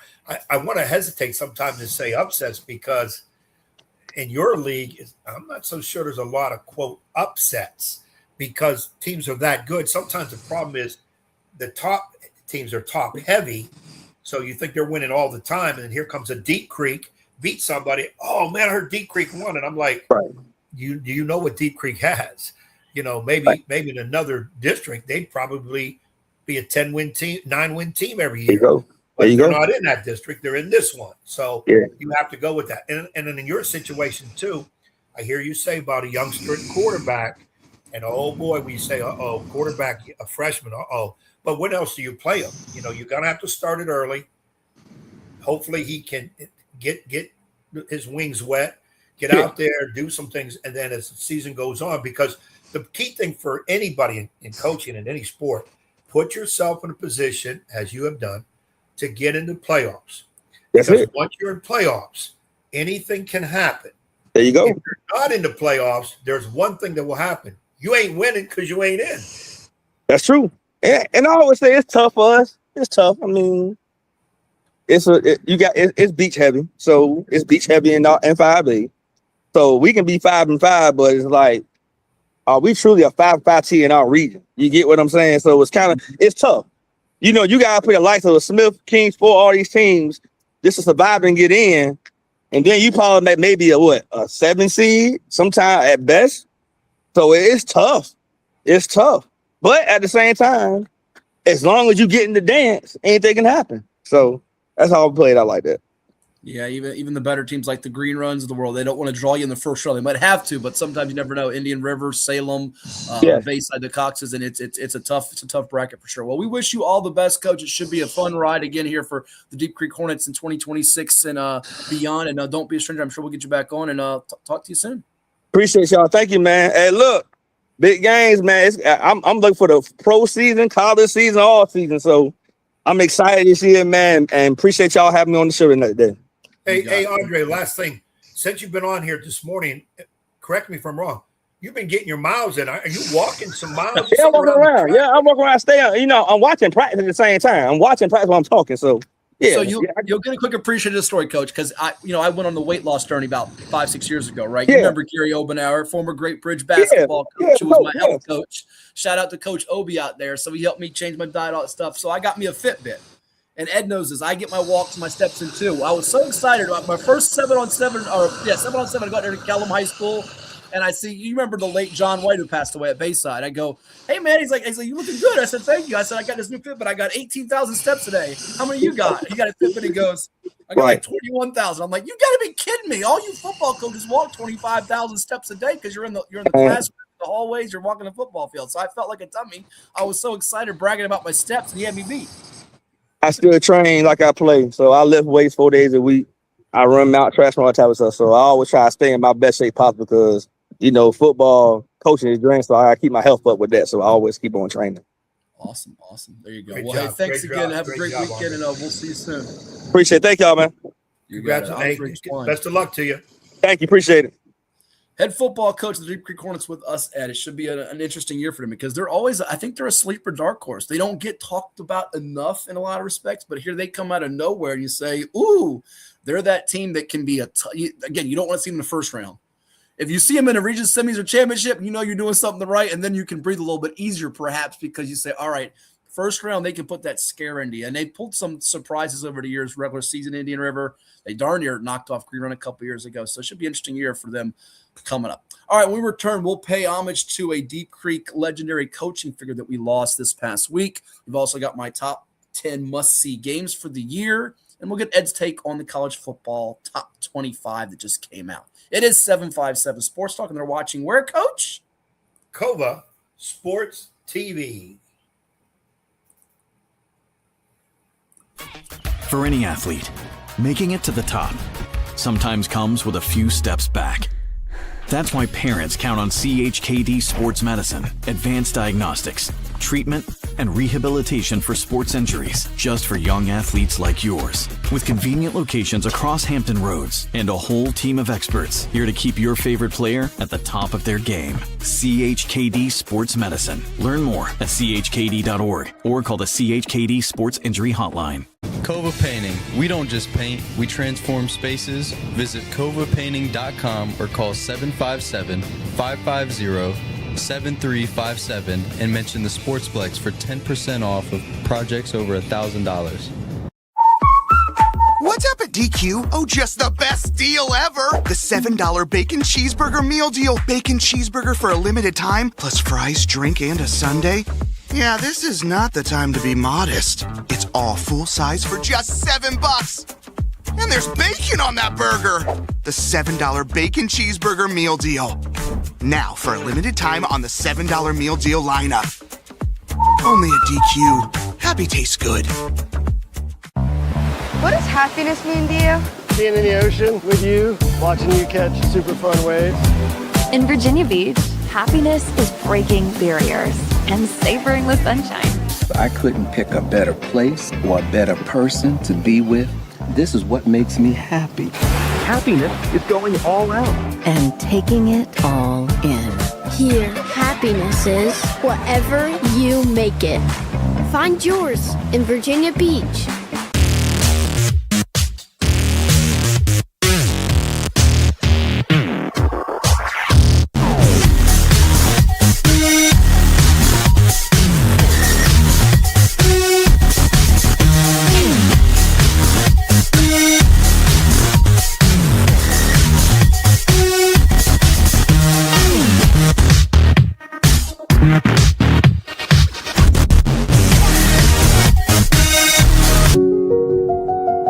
I grew up here. I know this town. I know the people here. More important, they know me. As a banker at Town Bank, we become part of the communities we serve. The people who bank with us, our members, know us. When you bank with Town Bank, you'll know your banker. You'll know you can reach us, and you'll know we're here for you. James Catato. It's joke time. What did the cop say to his belly button? You're under a vest. This is 757 Saturday Sports Talk. Here are Matt Hatfield and Coach Ed Young. Back here on 757 Sports Talk. Like, share, and subscribe with the Coach Ed Young. I am Matthew Hatfield, and we thank Andre Twine, head football coach of the Deep Creek Hornets, for stopping by. Ed, we had some really unfortunate news that came our way just a couple of days ago, and that was the passing of former Deep Creek basketball coach. You see on the screen there, Harry Rest. He was coming up on his 88th birthday later this month on August 23rd. Of course, as you know, for many years, coached Deep Creek back in the 1980s into the 90s. 253 wins versus 85 losses over 15 seasons, 6 Southeastern District titles, regular season, 3 Southeastern District tournament crowns, and the 1991 Group AAA Eastern Region Championship over Ron Jenkins' Bayside Marlin squad that went on to later win the state championship. His Deep Creek team lost to West Springfield in the state quarters that year, but a longtime aide for the Boo Williams AAU travel program. Harry was seen in just about every gym imaginable across the 757. I spoke to Harry, and I put this up on social media probably once or twice a week for about 20 years since I first met him over at the Fall League you had at Nansemond River back when I first started covering at VirginiaPreps.com. And just a guy full of insight, had some great wisdom, humor to him as well, unique personality. I even had someone from Good Counsel High School I never met in my life, used to coach there, who knew Harry back in the day, was trying to connect with him for years and years and years, tried to get a hold of Bruce Rader to get a hold, and he couldn't get a hold of him, and he reached out to me last night, and I, told him the unfortunate news because he had actually seen some and heard some stuff from social media about it. So a lot of people are devastated about this one, and this is a tough one to certainly digest, but thoughts and prayers to all that knew him well, loved ones, family, and certainly someone we'll miss. Yeah, I saw you had posted it. He had passed, and we had heard that his health was really declining somewhat quickly. We all know death's coming. As the joke goes, death and taxes are only the definites.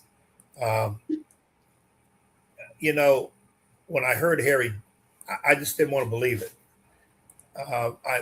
He's one of the first coaches I heard about, had the pleasure of meeting when I first came here, mid-'80s. He was very successful coach, little controversial at times, very competitive, and that sometimes got him going, fiery type. Yeah. But we got hit it off pretty good right off the bat. I had a lot of questions for him. He answered them all. We talked a lot of basketball, strategy, kids, 757, all kind of stuff, which actually continued through the years, even when he was not actively coaching at Deep Creek. But, he was doing some AU work, coaching work with Boo. We'd seen a lot of events, came to a lot of my games, would tell me a lot about my team because, I wanted his opinion. And he didn't hold anything back. He had a lot of stories. He'd been around. He's coached a lot of great players, not only this Deep Creek, but Northern Virginia. JoJo Hunter comes to mind. This was hard to take because I expect to see Harry at the next event I go to. Mm-hmm. I expect to see Harry come to one of my games and then let's talk about my team. And that's not going to happen no more. And regardless of what you thought about him, because sometimes people said he was too opinionated. And I always said, well, so am I. So you may not like me either. And there's nothing wrong with somebody being opinionated. Everybody has a right to it. But I respected the man, his knowledge of the game. To me, he was one of the greats in coaching in the 757. And my comment on Facebook was, we lost a pillar. And you know what pillars are. They hold everything up. And if you lose a lot of pillars, everything falls down. And in our profession, until those younger coaches can step up and keep this thing up, keep this profession going, leave it better than when you found it. And I keep saying, I don't know about some of our new guys if they can really do it. I think they're in it for the wrong reasons. Not all of them, but some. This was hard to take. And it will be hard to go to events and not see Harry sitting there in the corner of the gym. He liked to be kind of by himself so he can watch the event, though he would speak to people, no question about it. Even if he was by himself in the gym, when his mobility was better, he would come over and say, hello, how you doing? And he'd always have a joke about something. Then I always ask him, hey, Harry, where's your next cruise to? And he would tell me what's going on with the cruises and whatever. Good life. But as we said, everybody's time is coming. We just don't know when, we don't know where, we don't know how. And his number was called. And it doesn't make it any easier. It's a tough one. It's truly a giant in our sport, and I'm going to miss him. Listen, I can't tell you the number of texts, calls, messages I've gotten from people like Darren Sanderlin and Walt Webb, and I see the comments from players and coaches all across the 757. I see even on Instagram, the Troy Williams, Boo's nephew. He was obviously close with Boo's program, Justin Anderson and John Gilchrist. I mean, I could just go through the list of names of people that are just heartbroken about this. And on a personal level, I'll miss him too, because every year when basketball season would come, he would always hit me up. I'll take you to breakfast to IHOP, print out the schedules for me. I'll miss that. and we would do our Sunday football picks in the NFL games. We never cashed in on it. I posted this too on hamburger bets, and he'd always keep it. He kept a very meticulous tally. And what Harry was funny was like, no, I'm up 4 on you, not 3, or I'm down 3. He would be very combative about it, and he kept records of that stuff. He was, I was like, you sure about that one? And he kept all that stuff documented. Funny guy, like I said, he always had some humor, some jokes. Loved the Washington Nationals and his DC roots. Again, rest in peace to one of the best. And by the way, he was an avid listener on radio, and then also viewer on television. He would call me every now and then. What time is your show on? He loved watching the show. A couple times I think even commented on the show. So we will miss him. Certainly one of the best to do it, and one of the coaching treasures, no question about it. All right, we'll come back and getting closer to putting the finishing touches on. Well, real quick before that, I want to show you two on the screen to get your thought on it too. This was Harry to a T. I put this up on Facebook as well and on social. That was the criteria for scouting, Ed, that he had. And I just actually ran across this the other day. It's just so how I always say the Lord works in mysterious ways. And I think every coach out there, whatever sport it is, I mean, this is basketball here on the screen, but should show this to their players. They want to be prospects. And a lot of it's very simplistic things, but there's some really good things. If you want to be a college player, you want to be someone, all these things matter. You see on the screen, correct? Yeah, I read that list, and it's very comparable to the list I would have for scouting in terms of, for a player, what you have to be ready for, even the littlest thing. And then, if we're scouting opponents, what are you looking for? If you're coming to watch a game, certain things you should look for that you may not think of if you're not deep into the sport like most of us veteran coaches would be, and in their sport of whatever sport it would be. But very good list by Harry. Like I said, the guy knew what he was talking about. Good friends with Morgan Wooten, a lot of the DC connection, Northern Virginia coaches. And there was a big ball of respect for him up there in that when he came down here. Red Jenkins, all those guys. So, like I said, man, it's a tough one. All depths are tough, but this is a tough one. Absolutely. We'll come back. More coming your way here on 757 Sports Talk. He would not want us to dwell in our sorrows about him. He'd want us to continue on the show. He'd say, what's next? What are you guys talking about next? That was him. And we'll come back and talk about the college football top 25, but my top 10 games for the high school football season is upon us too. Should we do that before we do the top 25 college football? What do you think? Or should we save it for the end? What do you think? What do you think, Edward? Your college football top 25? Well, it's not mine. It's the coach's top 25 to get your take on it. Okay. Do that and come back, or we're going to do my top 10 high school football games. Which do you want to do? In which order do you want to go with it? We'll give you your as they say, flowers with your top 10 must-see games. Okay. Then we can transition into the top 25 with some comments about top 25. Quick timeout and back with that right here on Cova Sports TV. What is more? Is it more reps, more strength, more stamina? We say it's all of that, but it's greater than just what's in the mirror. It's about improving your mental and physical health. More is a feeling of achievement, fulfillment, confidence. It's looking better, feeling better, being better, and it's our mission to get you there. Because here, you are more. One Life Fitness.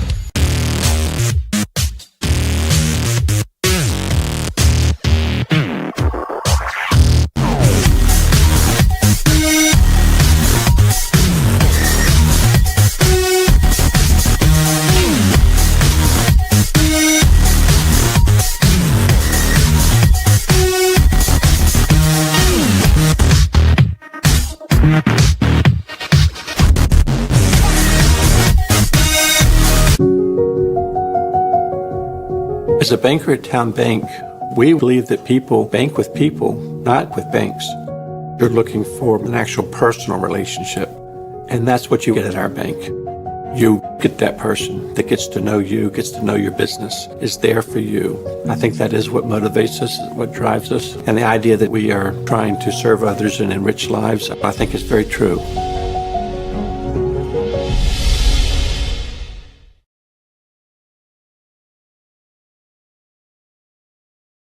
What makes a life a good one? Is it our adventures? Or the friends we find along the way? Is it the challenges we conquer together? Maybe it's the people's lives we touch every single day. So, what makes a life a good one? You'll have to figure that one out for yourself. Well, it's everybody's favorite time of year again. Time to prepare to make your annual donation to that infernal revenue service. And if you're like me, you need help. Help to keep that donation as small as possible. So get off your W-2 and call John Maynard at John's Tax Service. 455-6763. Portco is your local nonprofit organization dedicated to economic empowerment through employment for people with disabilities. We focus on abilities, not limitations, providing on-the-job vocational support. Find your pathway to employment. Contact us or learn more at portco.org.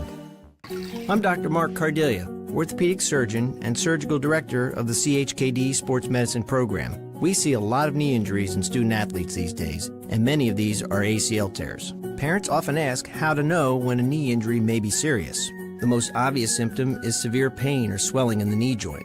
Your child may have heard a pop when the injury occurred. Look for signs they can't put weight on the knee around 48 hours after the injury, or if the knee feels unstable or wobbly. Those are all signs you should see a CHKD sports medicine specialist. Our sports medicine physicians, surgeons, athletic trainers, and physical therapists understand the needs of growing athletes and tailor treatment to fit each child's age and level of activity.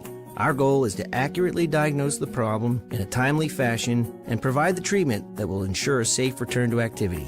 Kids want to play, and we want to help them get back in the game. To learn more, visit chkd.org. Sports medicine at CHKD. We're more than a hospital. Ladies and gentlemen, boys and girls, this here I hold is a Japanese muffin, or so I've been told.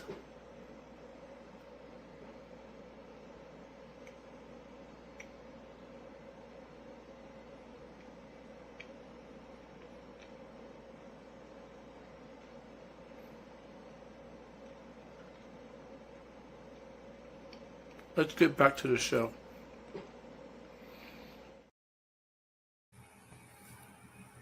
And we're back here on 757 Sports Talk and Cova Sports TV. Ever had a Japanese muffin, Ed? No, and after watching that 20 seconds of ridiculousness, I will never have one. Ridiculousness? Yeah. I don't know what's worse, that or the fool in the pool. Well, we could do the pool and have the muffin. Then you would get a taste of each. It's just, we talk about bad TV. That's bad podcast. Oh, come on! I calls it like I sees it. You're just a hater. No, just an absolute realistic. You are. I can step back and look at it head on. You're involved in it, so you don't see it. You feel like, hey, this is good. Two doctors, you call them paramedics. Paramedic is people that come and take care of people that get an accident or hurt or have a heart attack or something. And how do you make a Venetian blind poke him in the eye? Makes no sense whatsoever. Oh, come on. You were just a hater. No, I mean, if there was some laughter involved, I could see. Oh, listen, I had 14 people that tell me they thought it was hilarious. Well, I mean, in this world, you can get 114 people. That doesn't mean they know what they're talking about. They just have similar bad humor likes as you are in the pool. So, and I'm sure with today being very hot, you will be in the pool later on. Oh, today. no question. I'm taking a dip. As soon as this show, I'm dipping and flipping, as they like to say. All right, let's get to my top 10 high school football games. There's that great music there. I'm gonna start dancing. Oh, you told Alicia. No, don't do that. Don't dance. That's one sure way to kill the show. I'll wait till ODU women go dance in the NCAA tournament. Let's hope it's 2027.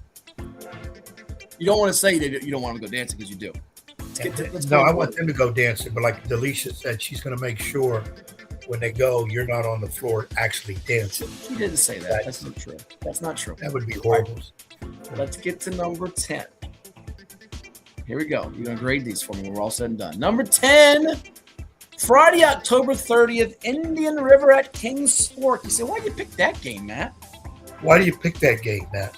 Because Kings Fork has won 4 straight, but there have been a couple of dramatic finishes in this one. Double overtime in 2023, 20-14, 21-14 last year, and I dare say that game this year could have a shakeout in not one but 2 regions in 5A and 5B as far as seeding goes.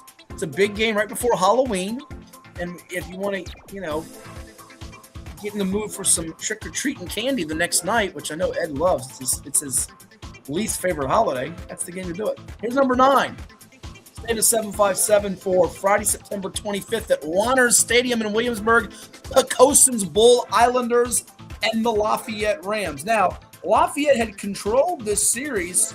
Last time we're going to see Ball Mahog, who's going to Old Dominion for Lafayette, and Carter Jones, who's going to Clemson for Pocosin, square off against each other. It was a 10-7 overtime slobber knocker last year, Ed, between those two that Pocosin actually won to beat Lafayette, and that ended halting the streak of 3, 4, 5, 6, 7, 8, 9, 10, 11, 12 straight wins for Lafayette over the Bull Islanders. We'll see if they can get that streak started up again, or does Pocosin begin its own streak with 2 in a row over the Rams. Lafayette a factor in Class 4 Region A. Pocosin winners of multiple region titles in a row in Region 2A. All right, let's go to number 8 on my list. GW, Danville, and Magna Vista. You said it's not 2 7-5-7 teams, Matt. Well, it's not. But I've said to you before, and I'll say to you again, these games produce drama. Last year, 52-49 in double overtime. How do you not like that, Coach? My kind of game, high scoring, yes. And you know that last year with that win by GW Danville, I'm sorry, 50-49 double overtime. I said 52. 50-49 double overtime. 50-49. Magna Vista missed the 2-point conversion that would have won it. I think is what happened.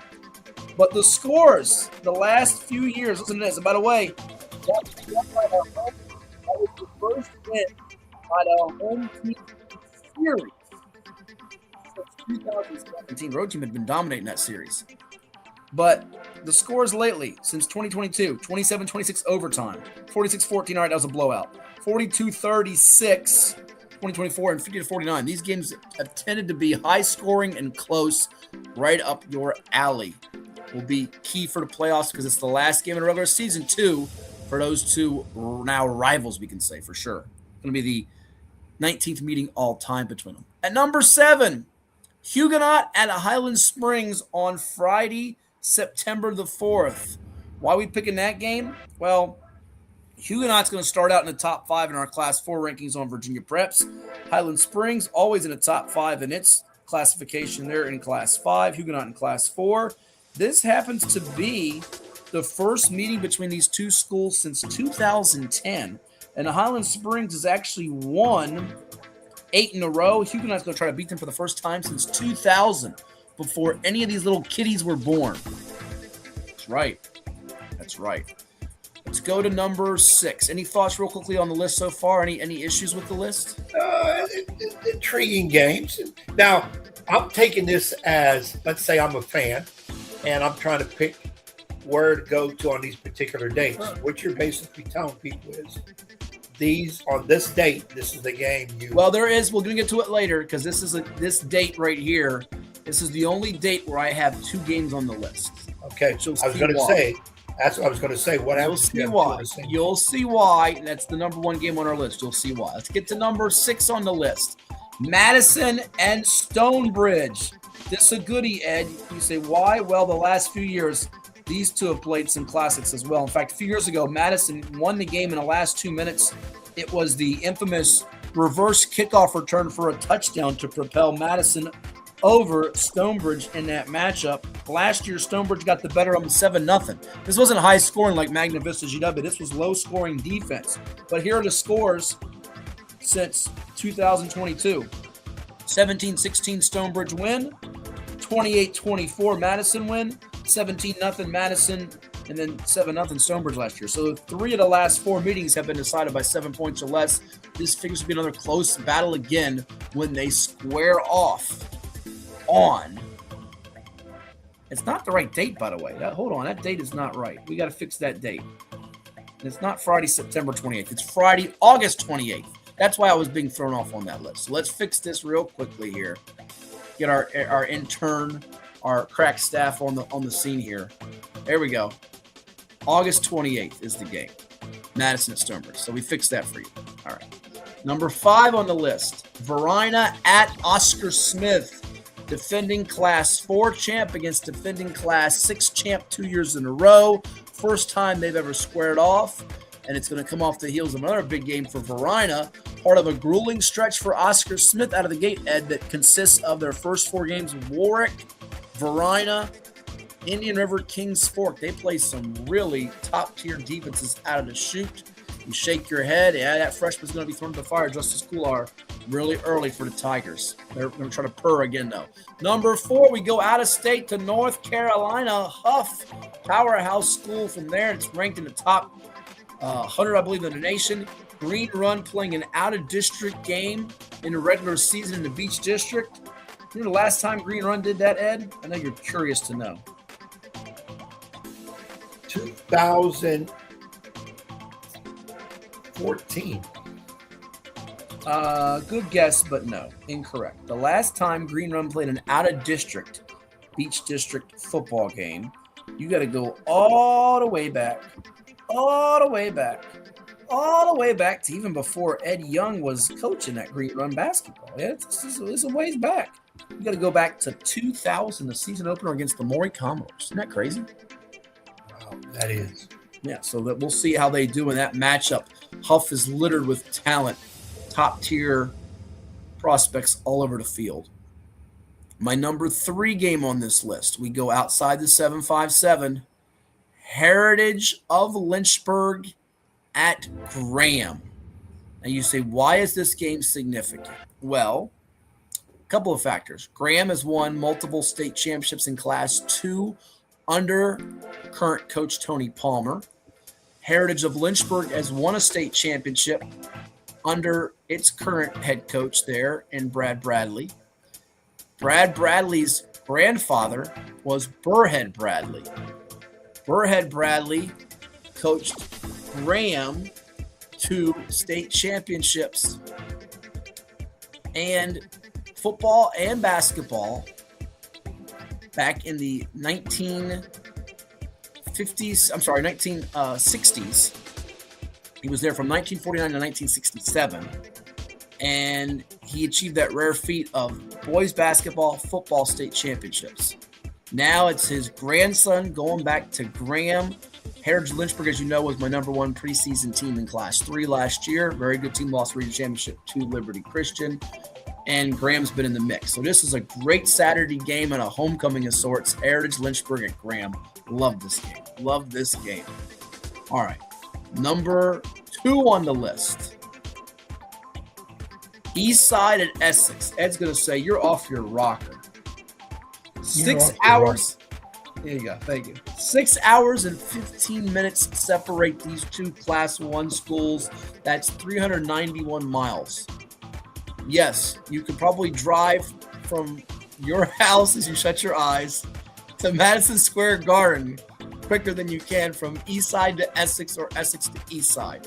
But they were my number 1 and number 2 teams in the state last year in Class 1. They both got upset in the region championship. Rappahannock knocked off Essex, and Eastside got beat by Rye Cove.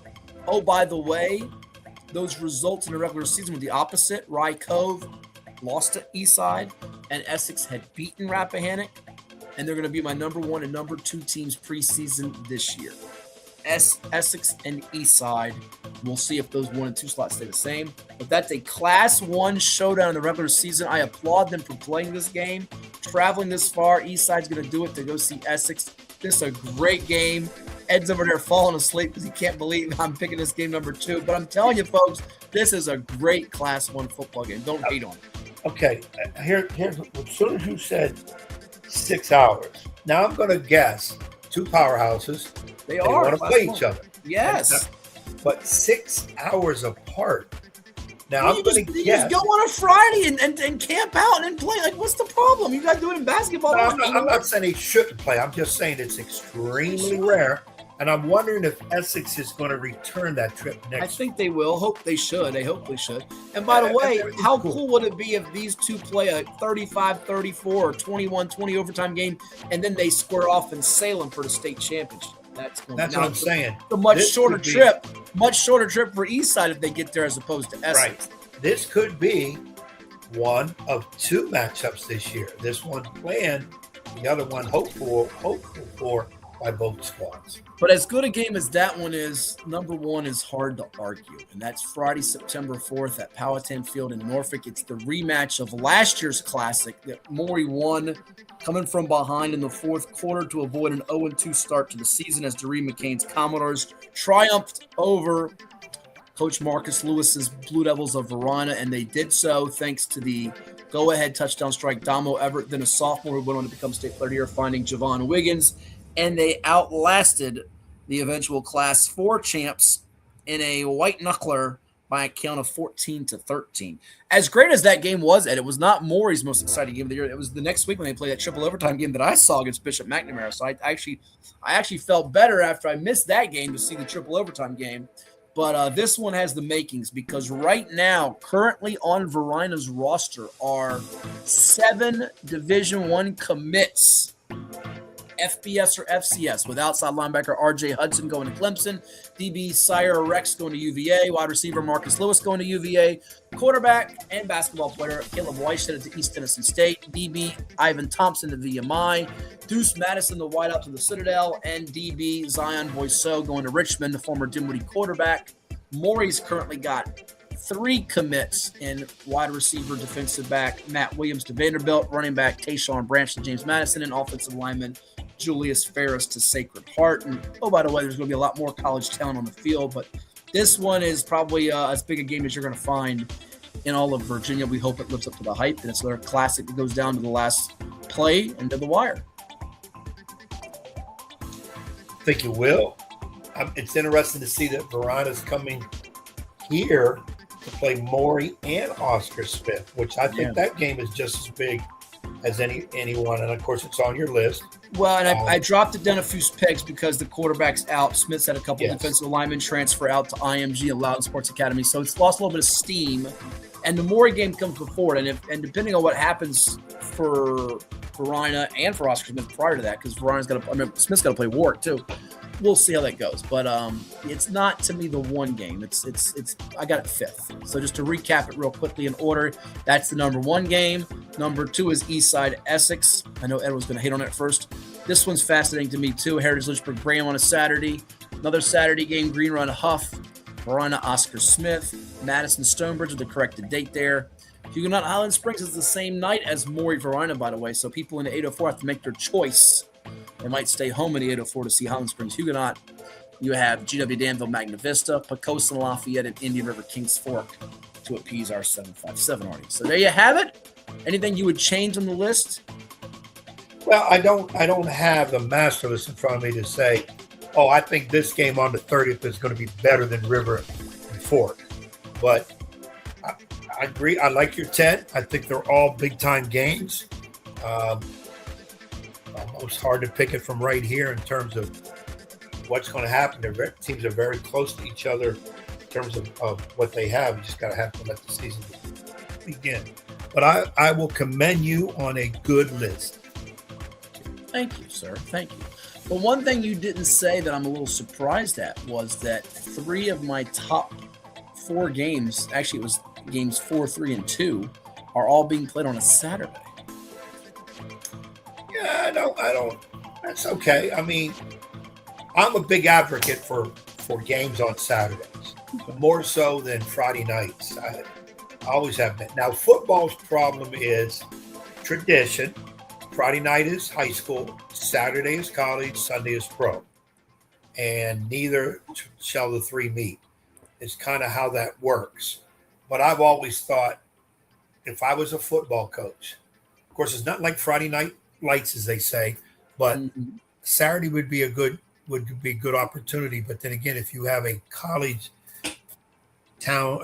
team in your town, and then you're playing a college game, it's the same time and whatever, it may hurt your crowd. But I don't have any problem with those games on Saturday. In the case of East Side, Essex, would have to be on a Saturday. Give time to travel. I'm going to guess East Side might be coming up on that Friday night and stay overnight, or maybe they're going to leave early morning Saturday. Travel 6 hours. No chance. I would hope not. The game's going to be at 12. No chance you lose. Yeah, that's what I'm saying. They'd have to come up on a Friday night, get the kids bedded down, rest, get up, and go at it a lot better. But I don't have any problem with Saturday.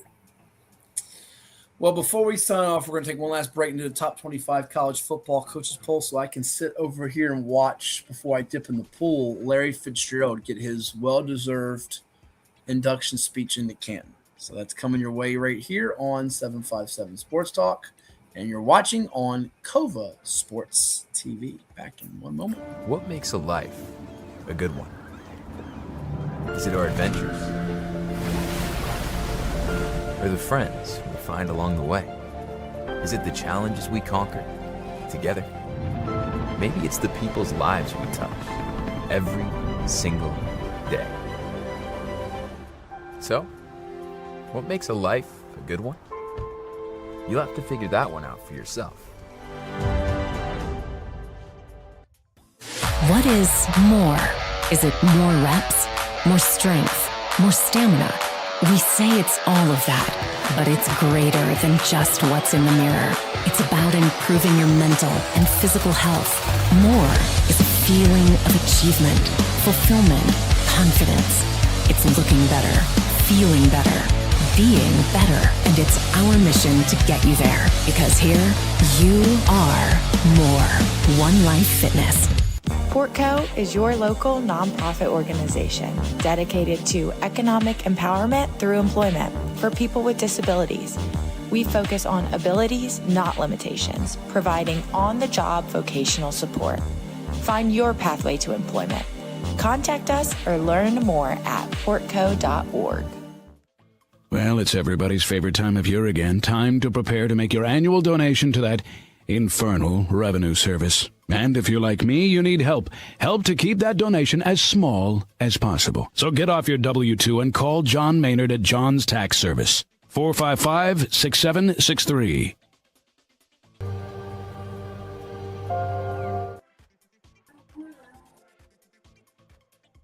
I'm a big numbers guy.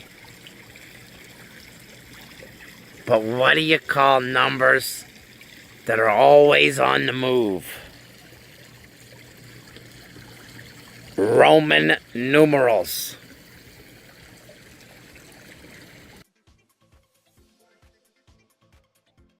This is 757 Saturday Sports Talk with Matt Hatfield and Coach Ed Young.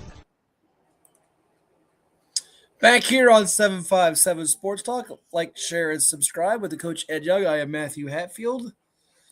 Ed, college football is almost here.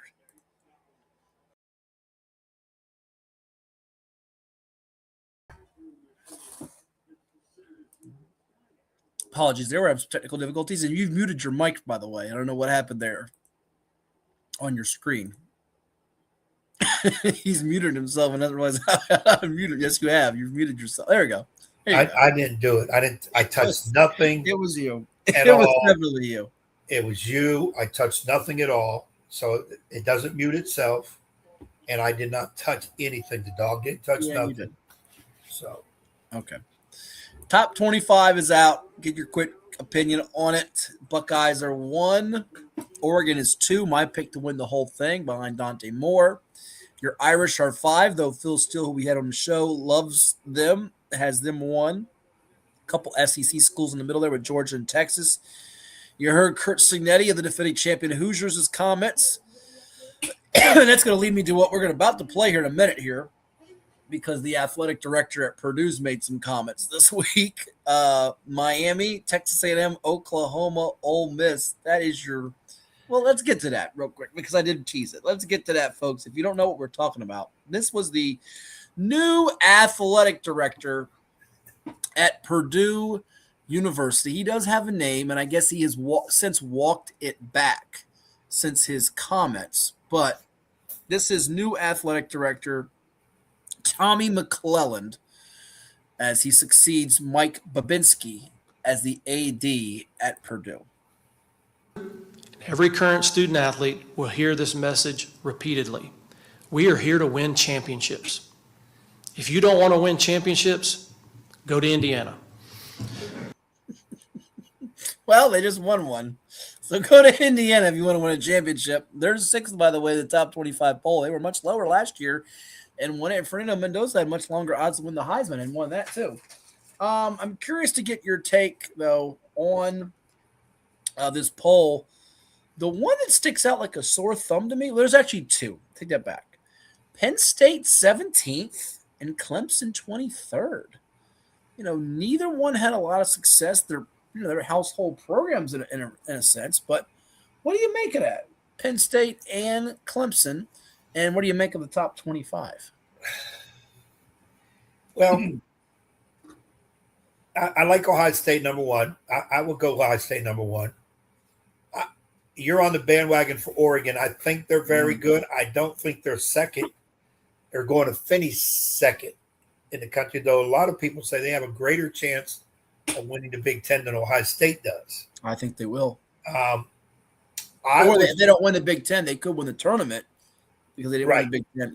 Yeah, that's the other way of looking at it. Ohio State lost to Michigan a couple years ago, if you remember, and won the whole thing. So right. I don't know. I keep looking at LSU and the whole case with Lane Kiffin leaving Mississippi, who's rated 10th preseason. LSU is 13th. For Lane Kiffin's sake, LSU better finish in the top 10 and better finish over Mississippi. He's going to take more heat. Not that he cares.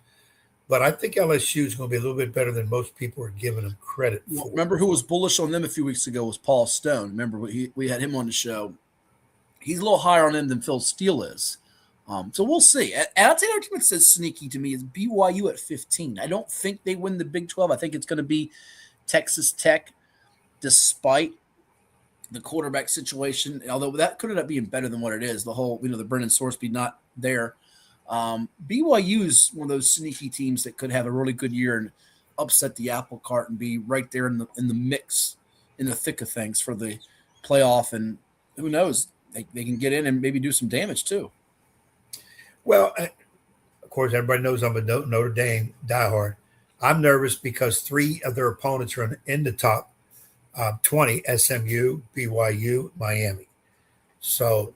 And if Notre Dame does not come to play in those three particular games, could be some losses there. By the way, Miami's never won the ACC. Yeah, I remember them saying that at the end of last year, which when I first heard it, I was like, I would have never guessed that. Of all teams, I would say, Miami's won 2-3 ACC. Yeah, they got the championship game last year. So think about that. In the last 2 years, two teams have been in the national championship. Well, take that back. 3 teams, because Notre Dame's not in a conference champion. So it's Notre Dame, Ohio State, and Miami that didn't even play for a conference championship. How about that in the last 2 years? And the other thing is I look at these rankings, another team that jumps out at me is Indiana.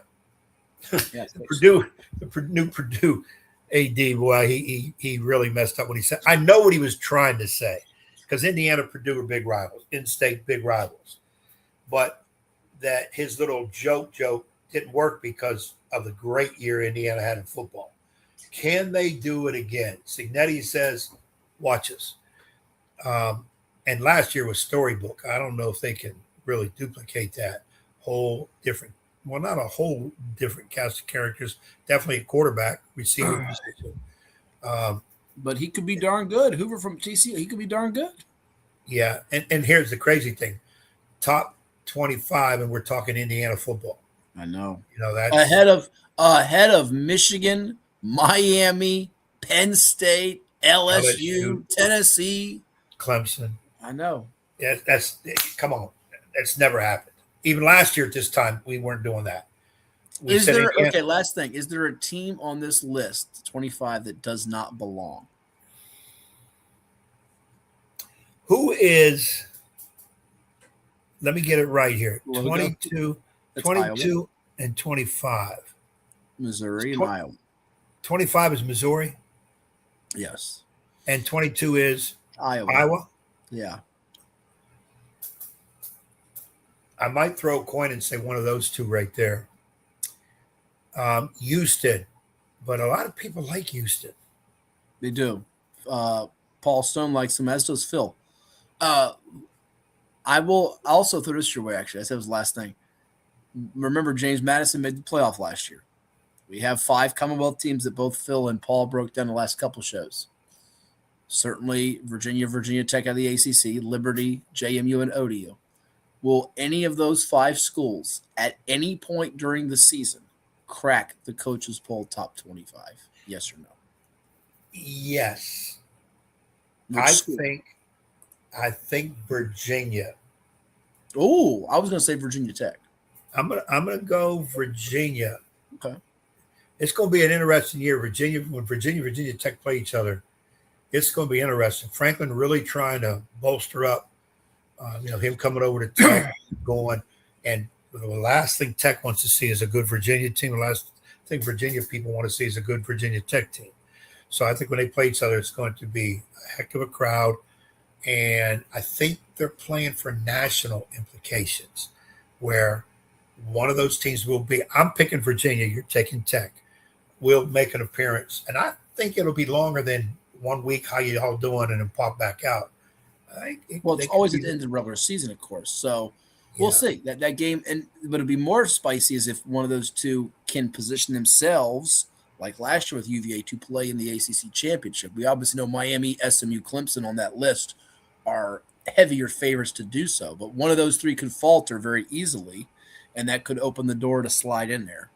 So, yeah, it's going to be interesting with that. But I do think either one of those, I'll say Virginia, but I agree with you too. Tech could easily do it too. I think Tech's schedule's relatively soft on the front end to where I know Phil and Paul disagree in the sense that they think their schedule's a little harder than I do, but I think it could set them up for a nice little run there. So we shall see.